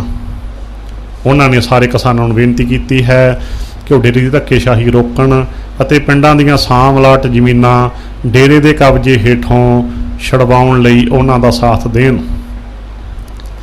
ਹੁਣ ਸੁਣੋ ਕਿਵੇਂ ਹਥਿਆਈਆਂ ਸ੍ਰੀ ਗੁਰੂ ਗ੍ਰੰਥ ਸਾਹਿਬ ਦੀਆਂ ਜਾਇਦਾਦਾਂ ਡੇਰਾ ਰਾਧਾ ਸੁਆਮੀ ਵਾਲਿਆਂ ਨੇ। ਚੰਡੀਗੜ੍ਹ 8 ਫਰਵਰੀ GC ਭਾਰਦਵਾਜ ਦੇ ਹਵਾਲੇ ਨਾਲ ਸ਼੍ਰੋਮਣੀ ਗੁਰਦੁਆਰਾ ਪ੍ਰਬੰਧਕ ਕਮੇਟੀ ਨੇ ਫੈਸਲਾ ਕੀਤਾ ਹੈ ਕਿ ਸ੍ਰੀ ਗੁਰੂ ਗ੍ਰੰਥ ਸਾਹਿਬ ਜੀ ਦੇ ਨਾਂ ਦੀਆਂ ਜਾਇਦਾਦਾਂ ਰਾਧਾ ਸੁਆਮੀ ਡੇਰੇ ਵਾਲਿਆਂ ਨੇ ਹੇਰਾ ਫੇਰੀ ਨਾਲ ਆਪਣੇ ਡੇਰੇ ਦੇ ਨਾਂ ਕਰਵਾ ਲਈਆਂ ਸਨ ਨੂੰ ਛੇਤੀ ਤੋਂ ਛੇਤੀ ਆਪਣੇ ਹੱਥਾਂ 'ਚ ਲੈ ਲਿਆ ਜਾਵੇ। ਸ਼੍ਰੋਮਣੀ ਕਮੇਟੀ ਨੇ ਕੁਝ ਪੱਧਰੀ ਕਮੇਟੀ ਦਾ ਗਠਨ ਕੀਤਾ ਹੈ, ਜਿਸ ਨਾਲ ਵਧੀਕ ਸਕੱਤਰ ਸਰਦਾਰ ਜੋਗਿੰਦਰ ਸਿੰਘ ਤੇ ਰੈਵੀਨਿਊ ਅਧਿਕਾਰੀ ਸਰਦਾਰ ਸਤਨਾਮ ਸਿੰਘ ਨੂੰ ਲਾਇਆ ਗਿਆ ਹੈ। ਇਹਨਾਂ ਤੋਂ ਇਲਾਵਾ ਸ਼੍ਰੋਮਣੀ ਕਮੇਟੀ ਨੇ ਇਸ ਕਮੇਟੀ ਦੀ ਸਹਾਇਤਾ ਲਈ ਮਾਲ ਨਾਲ ਸੰਬੰਧਿਤ ਸਟਾਫ ਇਸ ਦੇ ਸਪੁਰਦ ਕੀਤਾ ਹੈ। ਸ਼੍ਰੋਮਣੀ ਕਮੇਟੀ ਨੇ ਜਾਇਦਾਦਾਂ ਦਾ ਮੁੱਖ ਆਧਾਰ ਬਾਬਾ ਸਾਵਣ ਸਿੰਘ ਦੀ 30 ਨਵੰਬਰ 1937 ਅਤੇ 7 ਜੁਲਾਈ 1942 ਦੀ ਉਸ ਵਸੀਅਤ ਨੂੰ ਬਣਾ ਰਹੀ ਹੈ, ਜਿਨ੍ਹਾਂ ਵਿੱਚ ਉਹਨਾਂ ਨੇ 18 ਜਾਇਦਾਦਾਂ ਦੇ ਵੇਰਵੇ ਦਿੱਤੇ ਹਨ। ਇਹ ਵੀ ਦੱਸਣਯੋਗ ਹੈ ਕਿ ਬਾਬਾ ਸਾਵਣ ਸਿੰਘ ਨੇ ਆਪਣੀ ਵਸੀਅਤ ਵਿੱਚ ਇਹ ਵੀ ਜ਼ਿਕਰ ਕੀਤਾ ਸੀ ਕਿ ਰਾਧਾ ਸੁਆਮੀ ਸਤਸੰਗ ਵਿਚਾਰਨੀ ਸਭਾ ਦਾ ਮੁੱਖ ਉਦੇਸ਼ ਸ੍ਰੀ ਗੁਰੂ ਗ੍ਰੰਥ ਸਾਹਿਬ ਜੀ ਦੀਆਂ ਸਿੱਖਿਆਵਾਂ ਦਾ ਪ੍ਰਚਾਰ ਤੇ ਪ੍ਰਸਾਰ ਕਰਨਾ ਹੀ ਹੈ। ਪਤਾ ਲੱਗਾ ਹੈ ਕਿ ਸ਼੍ਰੋਮਣੀ ਕਮੇਟੀ ਦੀਆਂ 3 ਕਾਰਜਕਾਰਨੀ ਦੀਆਂ ਮੀਟਿੰਗਾਂ ਵਿੱਚ ਇਹੀ ਜ਼ੋਰ ਪਾਇਆ ਗਿਆ ਕਿ ਜਾਇਦਾਦਾਂ ਸ੍ਰੀ ਗੁਰੂ ਗ੍ਰੰਥ ਸਾਹਿਬ ਜੀ ਦੇ ਨਾਂ ਉੱਤੇ ਪ੍ਰਚਾਰਨ ਤੇ ਪਸਾਰ ਲਈ ਦਿੱਤੀਆਂ ਗਈਆਂ ਸਨ। ਜਦੋਂ ਗੁਰੂ ਗ੍ਰੰਥ ਸਾਹਿਬ ਦਾ ਪ੍ਰਚਾਰ ਤੇ ਪਸਾਰ ਡੇਰੇ ਦੇ ਪ੍ਰਬੰਧਕ ਨਹੀਂ ਕਰ ਰਹੇ ਤਾਂ ਇਹ ਜਾਇਦਾਦਾਂ ਛੇਤੀ ਤੋਂ ਛੇਤੀ ਮੁਕਤ ਕਰਵਾ ਕੇ ਸਹੀ ਹੱਥਾਂ ਵਿੱਚ ਲੈ ਲਈਆਂ ਜਾਣ। ਸੋ ਗੁਰੂ ਪਿਆਰੀ ਸਾਧ ਸੰਗਤ ਜੀਓ, ਇਹ ਹੈ ਰਾਧਾ ਸੁਆਮੀਆਂ ਦੀ ਅਸਲੀਅਤ। ਇਸ ਸਾਰੀ ਵਿਚਾਰ ਨੂੰ ਨਿੰਦਾ ਨਾ ਸਮਝ ਲੈਣਾ, ਇਹ ਸੱਚ ਹੈ। ਨਿੰਦਾ ਹੁੰਦੀ ਹੈ ਅਣਹੋਈ ਗੱਲ ਕਰਨੀ। ਇਹਨਾਂ ਦੇ ਥਾਂ ਥਾਂ ਬਣੇ ਡੇਰਿਆਂ ਵਿੱਚ ਕਿਸੇ ਨੂੰ ਖਾਣਾ ਨਹੀਂ ਮਿਲਦਾ, ਕਿਸੇ ਰਾਹੀ ਪਾਂਧੀ ਨੂੰ ਕੋਈ ਆਰਾਮ ਨਹੀਂ ਮਿਲਦਾ, ਕਿਸੇ ਰਾਹੀ ਨੂੰ ਪਾਣੀ ਤੱਕ ਨਹੀਂ ਮਿਲਦਾ, ਸਿਰਫ ਚਾਰ ਦੀਵਾਰੀਆਂ ਮਾਰ ਕੇ ਧਰਮ ਦੇ ਨਾਂ ਤੇ ਉਪਜਾਊ ਜ਼ਮੀਨਾਂ ਨੂੰ ਰੋਕਿਆ ਹੋਇਆ ਹੈ। ਇੰਨੀਆਂ ਵਿਚਾਰਾਂ ਕਰਦੇ ਹੋਏ ਦਾਸ ਪੰਥ ਪ੍ਰੀਤ ਸਿੰਘ ਇੱਥੇ ਹੀ ਸਮਾਪਤੀ ਕਰਦਾ ਹੈ। ਜਿਸ ਨੂੰ ਇਹ ਸੀਡੀ ਮਿਲੇ ਉਹ ਇਸ ਦੀਆਂ ਹੋਰ ਸੀਡੀਆਂ ਬਣਾ ਕੇ ਆਪਣੇ ਭੈਣਾਂ ਭਰਾਵਾਂ ਨੂੰ ਪਹੁੰਚਾਵੇ, ਤਾਂ ਕਿ ਸਾਡੇ ਭੈਣ ਭਰਾ ਕੱਚੇ ਗੁਰੂਆਂ ਦੇ ਜਾਲ ਵਿੱਚ ਫਸਣ ਤੋਂ ਬਚ ਸਕਣ। ਵਾਹਿਗੁਰੂ ਜੀ ਕਾ ਖਾਲਸਾ, ਵਾਹਿਗੁਰੂ ਜੀ ਕੀ ਫਤਿਹ।